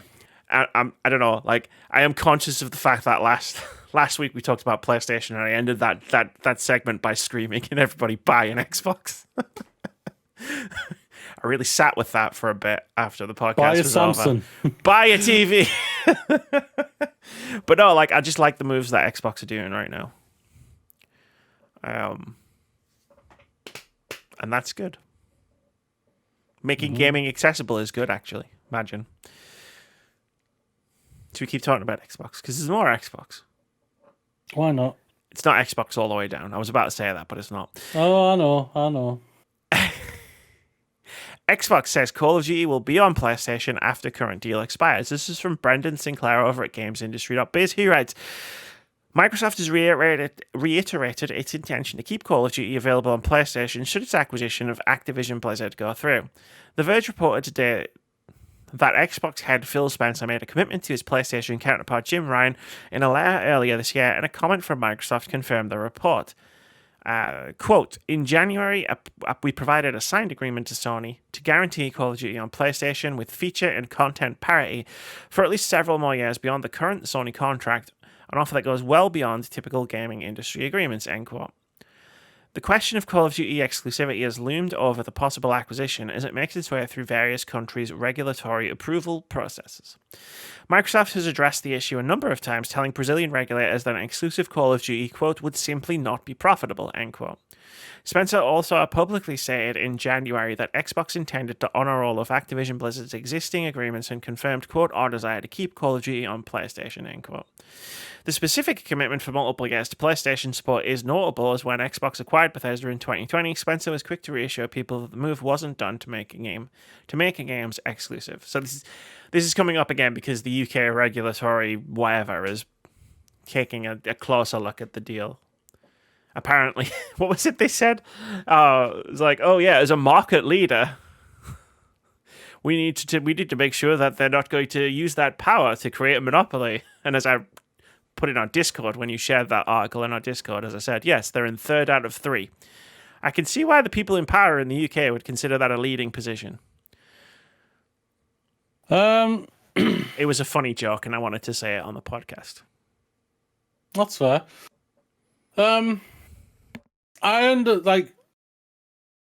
do understand why they're looking at it again. There's no doubt, because like the buying Activision will probably make them number one by the end, within a year, couple of years, and everything like that, just because of the Call of Duty property alone. But yeah, no, going back to the thing of like Call of Duty going staying multi-plat or going exclusive, whatnot. Like I think like we stated on the last one, like Phil wants to break the barriers between exclusivity and everything like that. And I think when it comes to these type of games, like arguably Call of Duty, let's just be frank, it's not even arguable. Call of Duty is arguably is the biggest game every year. Financially, is the best selling game of the year, all pretty much every single year. Even if it's not, like for example, it's in the top 3. For example, this year there's a really high probability that Elden Ring is going to outsell Call of Duty this year. But Call of Duty is probably still going to be the most profitable game out of the two. Yeah, no doubt about that. And the thing is, though, Elden Ring's been out most of the year. Call of Duty's going to come out and it'll hit number 2 within 2 months by the end of the year. Oh, well, that's one. Not even that, yeah, you know what I mean? That's how crazy it is when it comes to Call of Duty. So, like, when Phil sees that number and everything like that, he knows that that's only happening because it's on everything, apart from Nintendo. Sorry, Switch. Your console will not run it. I don't need the 3rd-degree burns on my hands. Yeah, something like that. Yeah, but yeah, it's like you're only getting that type of profitability because it's on everything. So he knows, like, these type of games, let it stay multi-plat. Let's stay multi-plat and let it go on everything. But, well, we'll be honest, it's going to be on Game Pass for us and everything. You can still buy it if you want it and everything, because people probably will still buy it, even if they're on Xbox and everything. You won't give a flying hoot. And that's just how it's going to be and everything. So, like, Phil, yeah, if he says he wants to do it even after the PlayStation's current deal expires, like, yeah, that's fantastic to hear and everything. And Jim Ryan probably doesn't even think, you know, if it is completely true, Jim Ryan's like breathing a little bit of sigh of relief to know that the most popular game out there is still going to be on his PlayStation consoles. So, yeah. The most popular piece of PlayStation news provided to you by Phil Spencer. Phil's a giving guy. That's just what kind of year it's been for PlayStation. No, like the clues to why this is happening are all in the article. Like an exclusive Call of Duty, quote, would not be profitable, end quote. It wouldn't be. It's the be all and end all. We said this multiple times throughout the year. It's like they'd have to like scale the budget back, right? Because like you wouldn't get enough people jumping onto Xbox to then buy Call of Duty to make up the difference of the people you would lose by not releasing it on PlayStation. If that ever changes in the future, I'm sure they'll change their minds at some point. Like the reason Phil is writing a letter to offer like the exclusivity to Jim Ryan beyond what the current contract says is because that'll help them pass the sale through the UK. Like the UK is looking at it specifically because of the monopoly, but let's be absolutely frank here for a second. Nothing else that Activision Blizzard owns going exclusive to Xbox would make that much of a dent. It's Call of Duty. That's the only thing everybody's looking at. Like, as long as Call of Duty goes multi-platform, they could keep literally everything else on Xbox and PC exclusively, and it probably wouldn't make a dent in any regulators. Like, it's Call of Duty that's the problem. There's no doubt about it. Yeah, spot on. Overwatch 2 won't hit the numbers of Call of Duty Diablo 4. You could probably combine Diablo 4 and Overwatch, and it still wouldn't get near Call. It still wouldn't touch the sides. Yeah, it wouldn't. You could combine all of their franchise. Let's be frank. You probably just combine most of their franchise. I was trying to think of of a third Blizzard game, and I was I couldn't think of it. Warcraft? And World of Warcraft. Yeah. Which isn't. It's not a console game anyway. So yeah, but they own StarCraft as well, I think. Yeah, I don't know if they're making any one of those. No, but they've still got it. Oh yeah. So yeah, it's like those numbers. In the same way that all their Capcom franchises. still have Dino Crisis. Yeah. Well, why are you bringing that up? I just felt like hurting you. Why would you want to hurt me? I just thought it would be funny.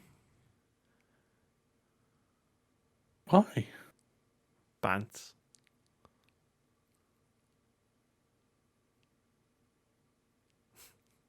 It's alright. What about that card game they've announced?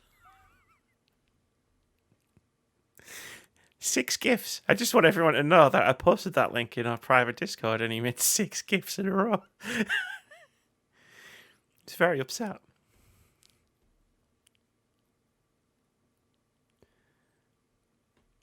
Lost Vikings is another Blizzard IP.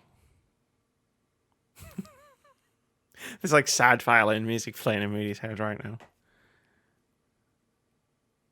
It's fine, they'll make another Dino Crisis eventually.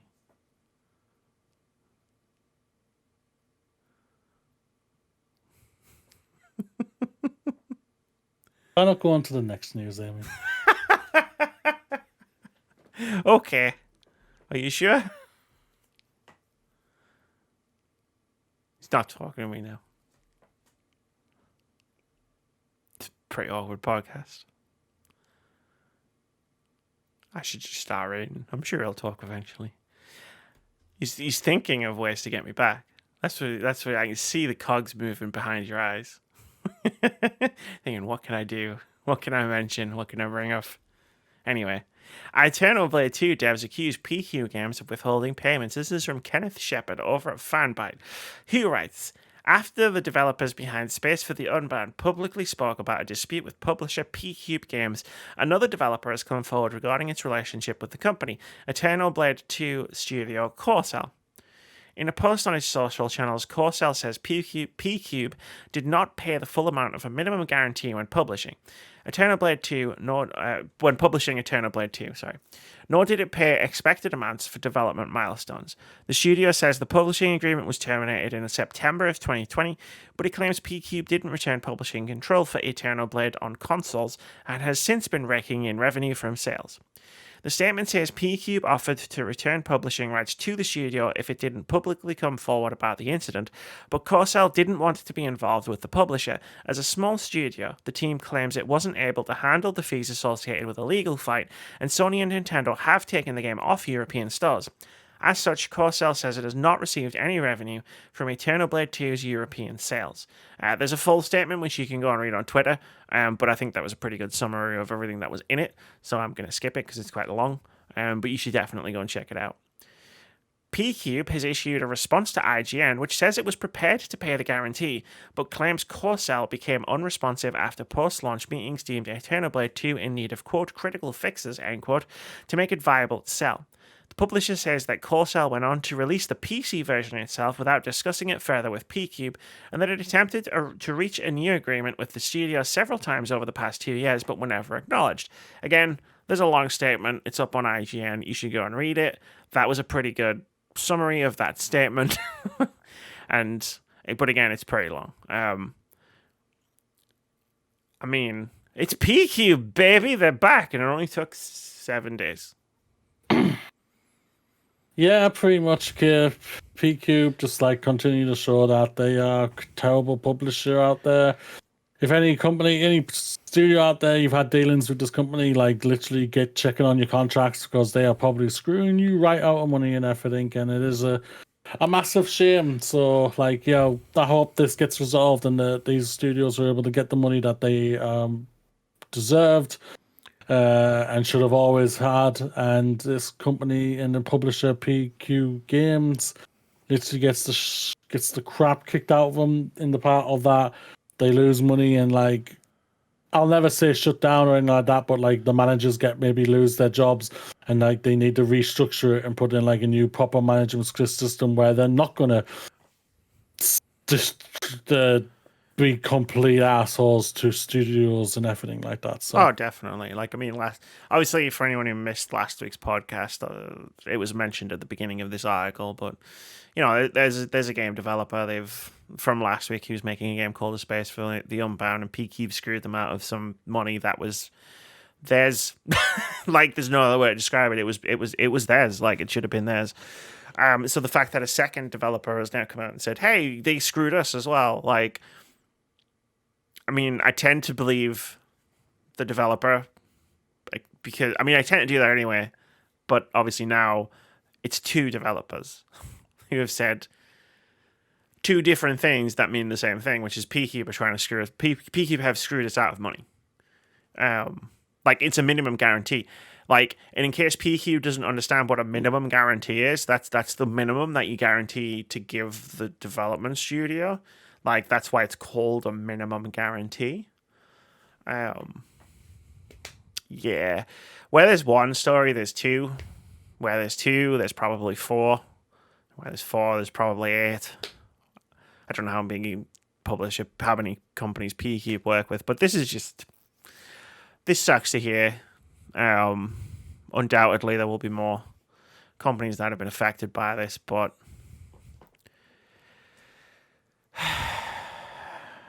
did the sigh come through there, through the microphone? No, I didn't hear it. Damn it. Hopefully it comes through on the podcast.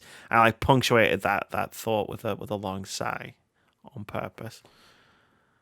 Like, I'm looking through their website now, and they've like helped publish a lot of games. They do, yeah. I feel like I see them come up a lot. Japanese games, a lot of indie games, a lot of racing games, a lot of adventure games, and they've got games that are coming up soon and everything. So it's like, we'll see what happens. We'll see what happens. Like, it would be cool if you just didn't.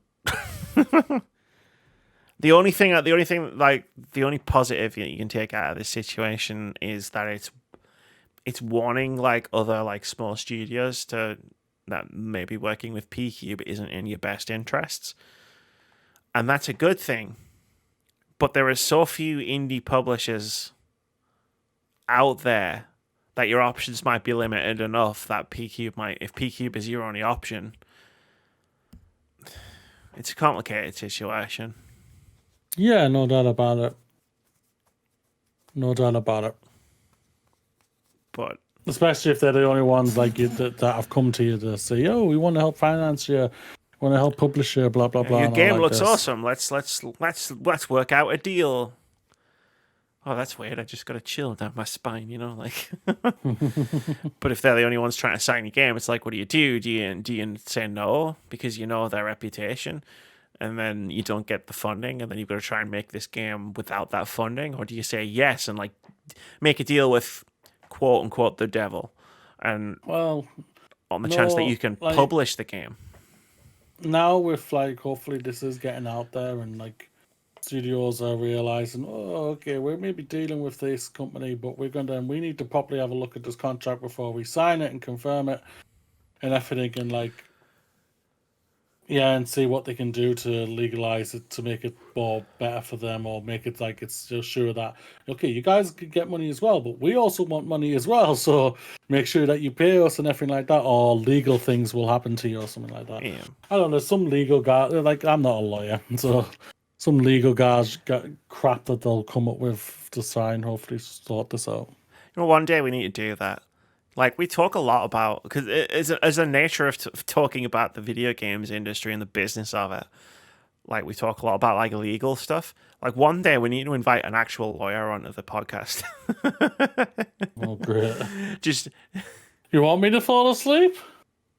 I think it'd be interesting. Like, how close to what we normally say. To me, no, it wouldn't be. How close to what we normally do, like, as that. And also, like, if we had a lawyer sitting in on a podcast like live right now, how close to a lawsuit do we run with the things that, well, let's be fair, how close does Amy run to a lawsuit with the things that she says?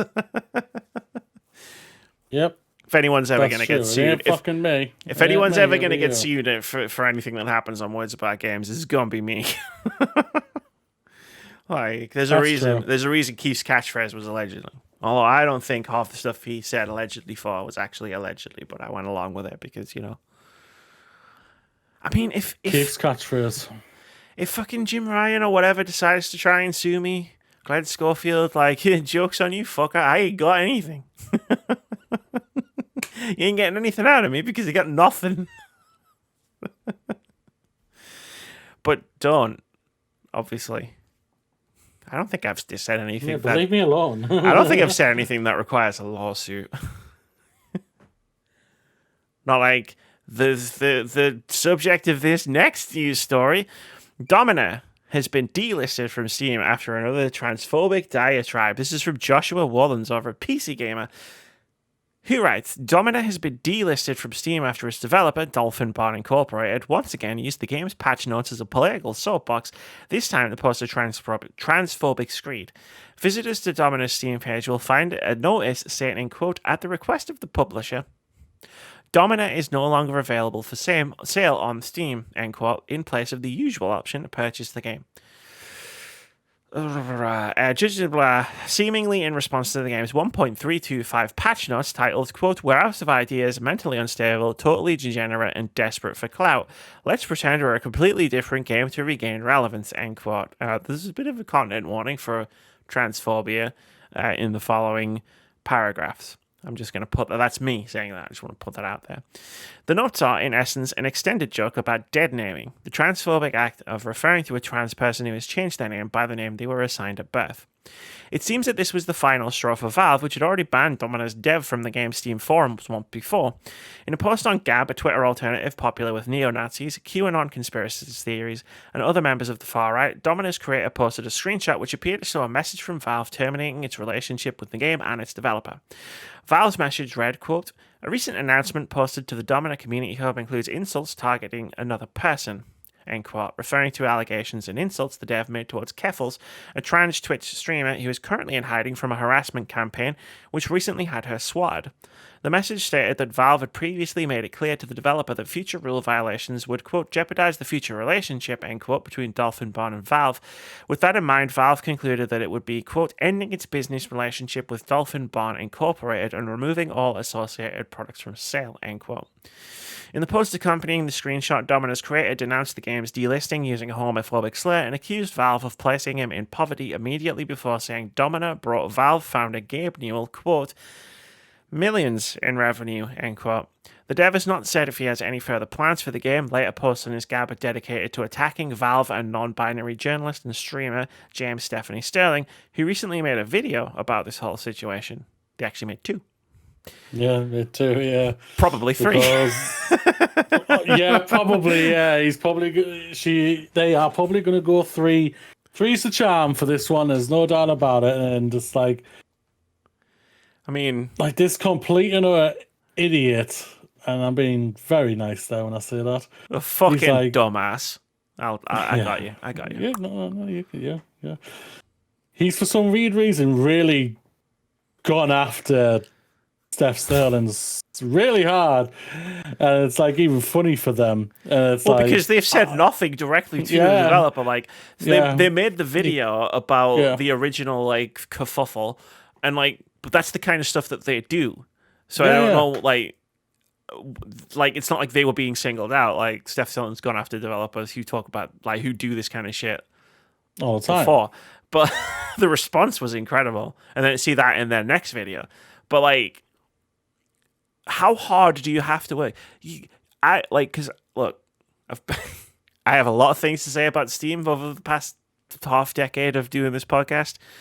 Many of those things are not kind, and it's just like, how hard do you have to work to actually like be kicked off of Steam as a game developer? It's really fucking hard. Like, you got their attention so hard that they kicked your game off their product.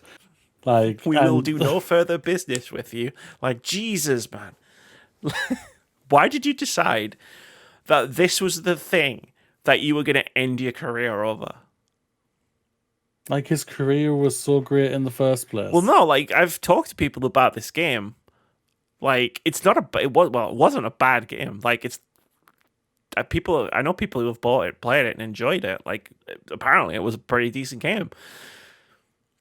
And then this Dolphin Barn Interactive guy just decided, you know what I'm going to do? I'm going to self-destruct my entire fucking life for no good reason. Well, there's always a reason and everything for when these type of things happen for any person, and it could literally be like a mental health thing and everything, and then that person needs to get serious help. Oh, yeah. If it's a mental health thing, he needs to get help, but that doesn't excuse. Oh, I'm not. If I came across that I was excusing it, I was not. I'm just adding that. It wasn't a thing that you. Yeah, sorry. Yeah, I'm not excusing what that idiot's completely said. He's been a complete and utter moron, and like I said, if he's got some serious mental health issues, then he needs to get help, and then he needs to come back and apologize profusely, not only to Steph Sterling, to Valve, and everyone, to the whole community of a game. Who, well, like I've never even heard of this game until a couple of weeks ago, so like I'm like, type of thing and whatnot. But if it's apparently a pretty decent game, supposedly. And like he's completely alienated. Well, he's completely alienated a fan base of his product who now can't even play his game. If they wanted to try and buy it, I'm pretty sure like if you can still you'd be able to still buy it. It's still yeah. But rather than that, but you know what I mean? Like it's like, what can they do? And it's just like you've completely self-destructed, sir, and you need to seriously look at yourself. Like there was no need for any of this seek help. Yeah. Like seriously, go and seek help. Seek help. Yeah.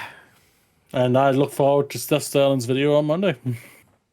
Because if it isn't, I'm going to be very surprised. I mean, I'll be shocked. But hey, it'll already be out by the time this podcast comes out. So. Oh, and Steph Sterling, call one of us. We want you on the podcast, please. I'd die. I know we've had this discussion before. What if Steph Sterling? We love you. I feel like if Steph Sterling ever acknowledged my existence, I'd die. That'd be it. Just drop dead. Actually, they did once, but it was a long time ago. We'll talk about it.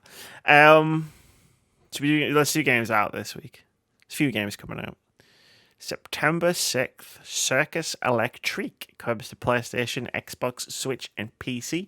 And Temtem comes to PlayStation 5, Xbox Series X and S, Switch, and PC. Then on September 7th, 9 Noir Lives comes to PC. Then on September 8th, everything comes out. Steel Rising is coming out on PlayStation 5, Xbox Series X and S, and PC. Kaiju, the Kaiju Dating Simulator, is coming to PlayStation, Xbox, and PC. Road Warden is coming to PC. Tower Princess is coming to PlayStation, Switch, and PC. Justice Sucks is coming to PlayStation, Xbox, Switch, and PC. And then, on September 9th, Splatoon 3 is coming to Switch. One Dreamer is coming to PC. Betrayal at Club Law is coming to PC. Broken Pieces is coming to PC. And NBA 2K23 is coming to PlayStation, Xbox, and PC. There's a lot of games coming out. Yeah. Like, no doubt about it. Did they load all of the games into some kind of like metaphorical video game canon? And now the metaphorical video game canon is like malfunctioned. It's just firing games non-stop. Some cool games coming out. You, me, Joe Medforce, Splatoon 3. I can't remember how long ago it was we made that promise to each other that we would all play Splatoon 3. But it's going to be interesting. It's all if I'm able to at the end of the day. That's fine. Me and Joel just play. It's fine. Yeah. It's not like a leveling game, right? Where we leave you behind. You can just jump in and whenever you get the chance. Yeah. But I think that's it. Like there's loads of cool looking games that are coming out, but like as far as like games that I'm gonna play, that'd probably be it. Like I still need to play Live Alive. Like I'm halfway through. Is it on your list? Live Alive. Yeah. Yeah. Yeah, so finish it. Yeah. I'm like halfway through it. I took a break from Dishonored 2 But then I ended up playing Immortality because it came out, and then Islets because someone waved it in front of my face, and it was like, Blame me. I'm gonna blame you because I never even heard of that game. That's not my And you were fault. like, hey Amy, look at this game that's You're like the made indie girl. that's like made for you. And I was like, oh shit, that is made for me. You're the indie girl, and you didn't even know about this game. Like I keep What's telling people that this. say about you? I keep telling people this, Moody. Like everyone expects me to know every game. Yes. And then they get Yes. surprised when it turns out that that's impossible. No, it's not impossible, Amy. Like, you know, like I can't know everything. Shocker. Well, It was fucking Keith last very year. disappointing. My game of the year last year was Death's Door, and I didn't even heard of it until Keith bloody picked it in Fantasy Critic. Yeah. Yeah. The year of 88. 88 is great, actually. Oh, it's time for OpenCritic Head to Head. This is the game we play every week where we try to guess the OpenCritic average of one or more upcoming games. Last week, we tried to guess the OpenCritic average of The Last of Us Part 1. I guessed it would get a 94, Moody guessed it would get a 90, and at the time of recording, ironically, given what we just said, The Last of Us Part 1 has an OpenCritic average of 88. 88's back, Moody. I knew it would get lower than what the original score was. I knew that. I mean, Some of the reasoning is fucking stupid. I can respect the argument that £70 might be a bit steep. I can respect that. Yeah, But I agree like to that. Yeah, some of the other shit. I mean, there was that one. I'm not going to name names because I'm not doing like a hit piece on any reviewer. But that one review that I showed you, like from that one place where I was like, "What the fuck is this supposed to be?" Like, wow. Like, do you remember like a few months ago, like a couple months ago when they announced it, and I sat on this very podcast and I was like, you know what? Like, I question why this needs to exist, but I don't care enough to be mad about it. Those were my exact words. And like, It turns out there's a lot of people out there who question why this exists and are mad about it. And I don't understand why they're mad about it. Like, okay, you don't think that there should be a Last of Us Part 1 remake? Cool. Stop talking about it and let the people who are excited for it enjoy it. What the fuck is wrong with you? crazy. I was not prepared for the amount of backlash it was going to get. The amount of stupidity that's just what happens in general. Like you saw when The Last of Us Part 2. The amount of stupidity happened with that. So it was always going to happen when they announced a remake for The Last of Us and everything. I just like the Last of Us Part 2 backlash was ridiculous. A completely different type of backlash. Like it's arguably just as stupid though on this one. Though. Well, yeah, I just kind of didn't complain for no reason. I just kind of wasn't like prepared for how passionately some people were going to be really mad that a video game exists.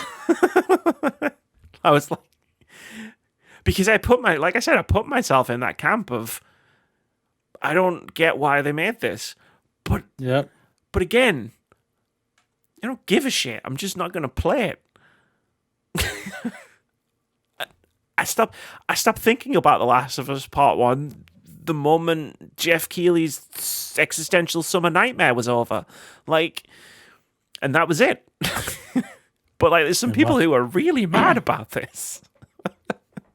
And I find that fascinating from a psychological standpoint. Yeah, seek help, people. Yeah, maybe play one of the other dozen games that are coming out. Leave The Last of Us to people who want to play it. Yeah. Did you start? Have you got it? Because I know you were talking about getting it. Millman has not sent me it. Oh, good. I got an email from Boomerang saying it was on the way. Nah, Millman's not put it from my door, which is kind of all right. Okay. I'm probably not going to touch it until the weekend. So all right, that's fair. Well, that's cool because I'll state this for a fact though. It's already on my list of like games I play because I've already played the game pretty much, and it's already sure. my favorite game of the year. That makes sense. Like I'm sure if I was like Last of Us, it would be up there because it's the fucking Last of Us, right?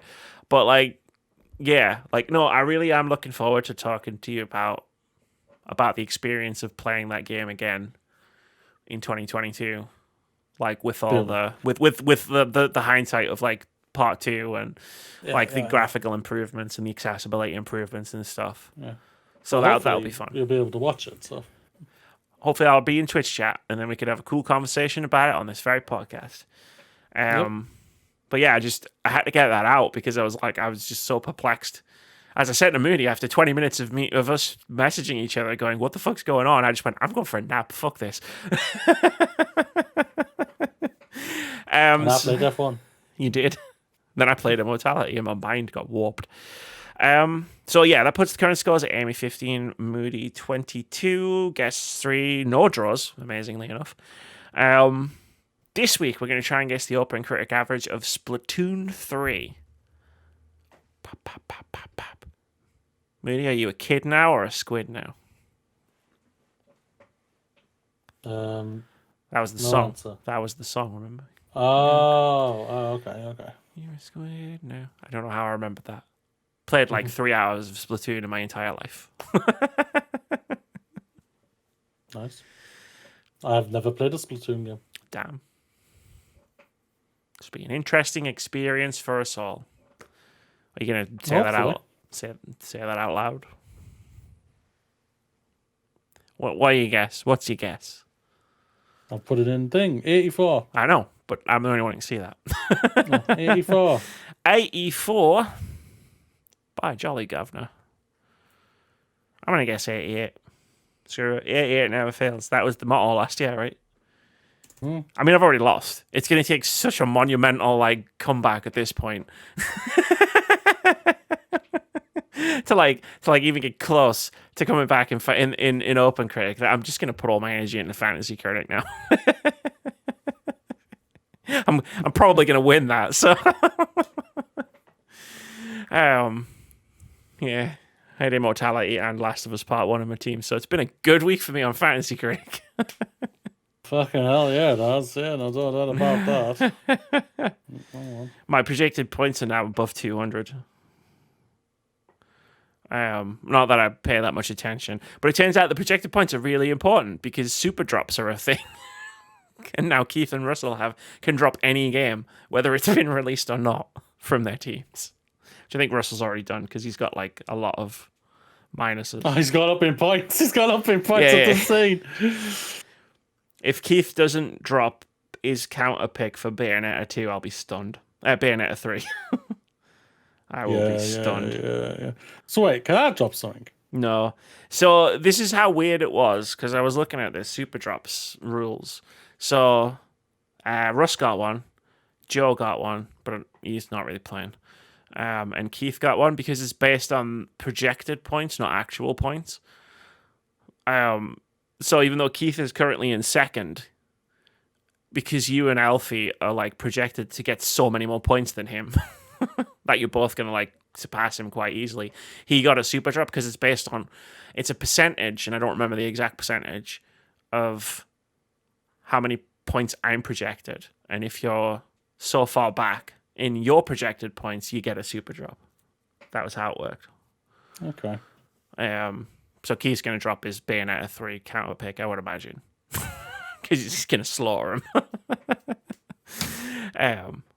But yeah, you and Alfie didn't get one because she's got God of War coming up, and you've got lots of good picks. That's the only game that's going to save her for getting any higher position. But yeah, I currently have 155 points, and then Keith's in second with 97. You're in third now. You've moved up since last time I opened this. You're in third now. That's what happens when two of my games come out this week. Same, right? Ago. I was like, ooh, people are getting a little bit close to me. And then Immortality and The Last of Us come out, and I get 50 points. But I've got a couple of games coming. I've got Pentiment coming, Singles. I've got a few games now. All got release dates. I'm so happy to hear Shovel Knight Dig's got a release date. That could get me something nice and juicy. I'm still waiting on Somerville and Oxenfree, though. I'm still a little worried about those two. Are we even going to talk about the living meme that I am as far as Hollow Knight Silksong is? It's like, hey, I'm still waiting on Hollow Knight Silksong. Could you like shit or get off the pot? Like for my fantasy critic team, because I can't drop it until you delay it. It'd be nice if you delayed it. Because we know it's not coming out this year. It's just not. The problem with that thinking, though, is, Moody, there's like a very small part in the back of my mind, because there's a rumor that there's going to be a Nintendo Direct, right? In September, yeah. So, like, in the back of my head, I'm just like, what if they announce a release date at the Nintendo Direct? I can't help myself. I can't help myself. It's been so long. Gaming. I'm thinking about, like, this has been in one of my most anticipated games, because we've done that video every year. And since 2020.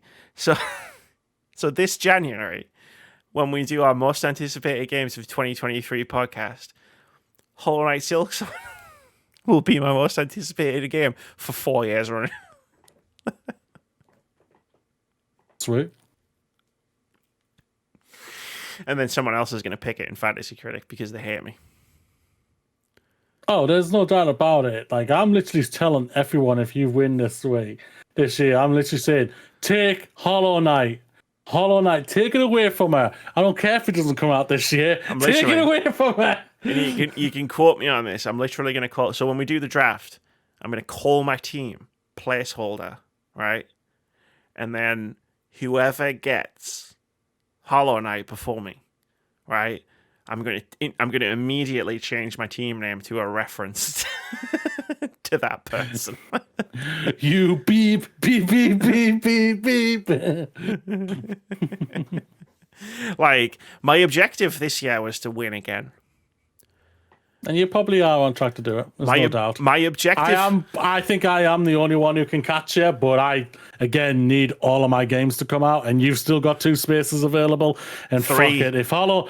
I've got a drop available. If Hollow Knight comes out, even I'll admit it's done. I'm close to saying it's almost done, but I'm not there yet. No, Pentiment, I think Signalis is going to be good. I've played it, and I think it's a really, really good game. I think it could do really well. Pentiment looks like it could be Game of the Year contender material. Like, you've got stuff you've got Return to Monkey Island. Bayonetta 3 is going to be a high-scoring game. Like, people sleep on that, but forget that Bayonetta 2 was one of the most critically acclaimed games of 2014. Like, no doubt about it. And I'm also hoping on haven't I got a counter pick? I got a counter pick. I have a counter pick on something. I have one on I have a counter pick on Lord of the Rings Gollum. And I think that game's gonna bomb like crazy. But wasn't that meant to come out this week? What was I saying? No. It was. It just delayed it to later in the year. Oh, did they? Yeah. Bastards. Was I saying there? I don't know. I was going somewhere. Okay. I don't remember where. Shit. Oh, yeah. So my goal in 2022 is to win, because you beat me last year and I didn't enjoy that experience. Understandable. My goal in 2023 is literally to destroy whoever takes Hollow Knight away from me. It's been in my team every year we've played this game. Whoever takes Hollow Knight Silksong away from me, and like, this is a warning. I'm going to link this to all of you in our little group chat. Like, this timestamp, this is a warning to whichever one of you motherfuckers takes Hollow Knight Silksong away from me. I've had that game in my fantasy critic team for 3 years running. I am going to destroy you. I do not care if I lose next year, as long as I take you with me. So be warned about that. That's it. I'm done. It's my warning. Do you think it was effective? Probably not. I mean, you're going to finish second, so you're not going to have the opportunity to be the person I make a personal crusader. I'm having a look at Gollum right now. So obviously it says, like, it's nothing really updated at all. Really, it says it was meant to release date targeted in the 1st of September. Obviously, that's been and gone. The Switch release is meant to be November 30th, so I wonder if they've pushed it all the way to November 30th, because right now all it says initial release date on everything else 2022. So that's now making me think they're going to push it to 2023, the bastards. Maybe, yeah. But you still get That's still good for you. Yeah, that's true. 0 points. Just ask Russ.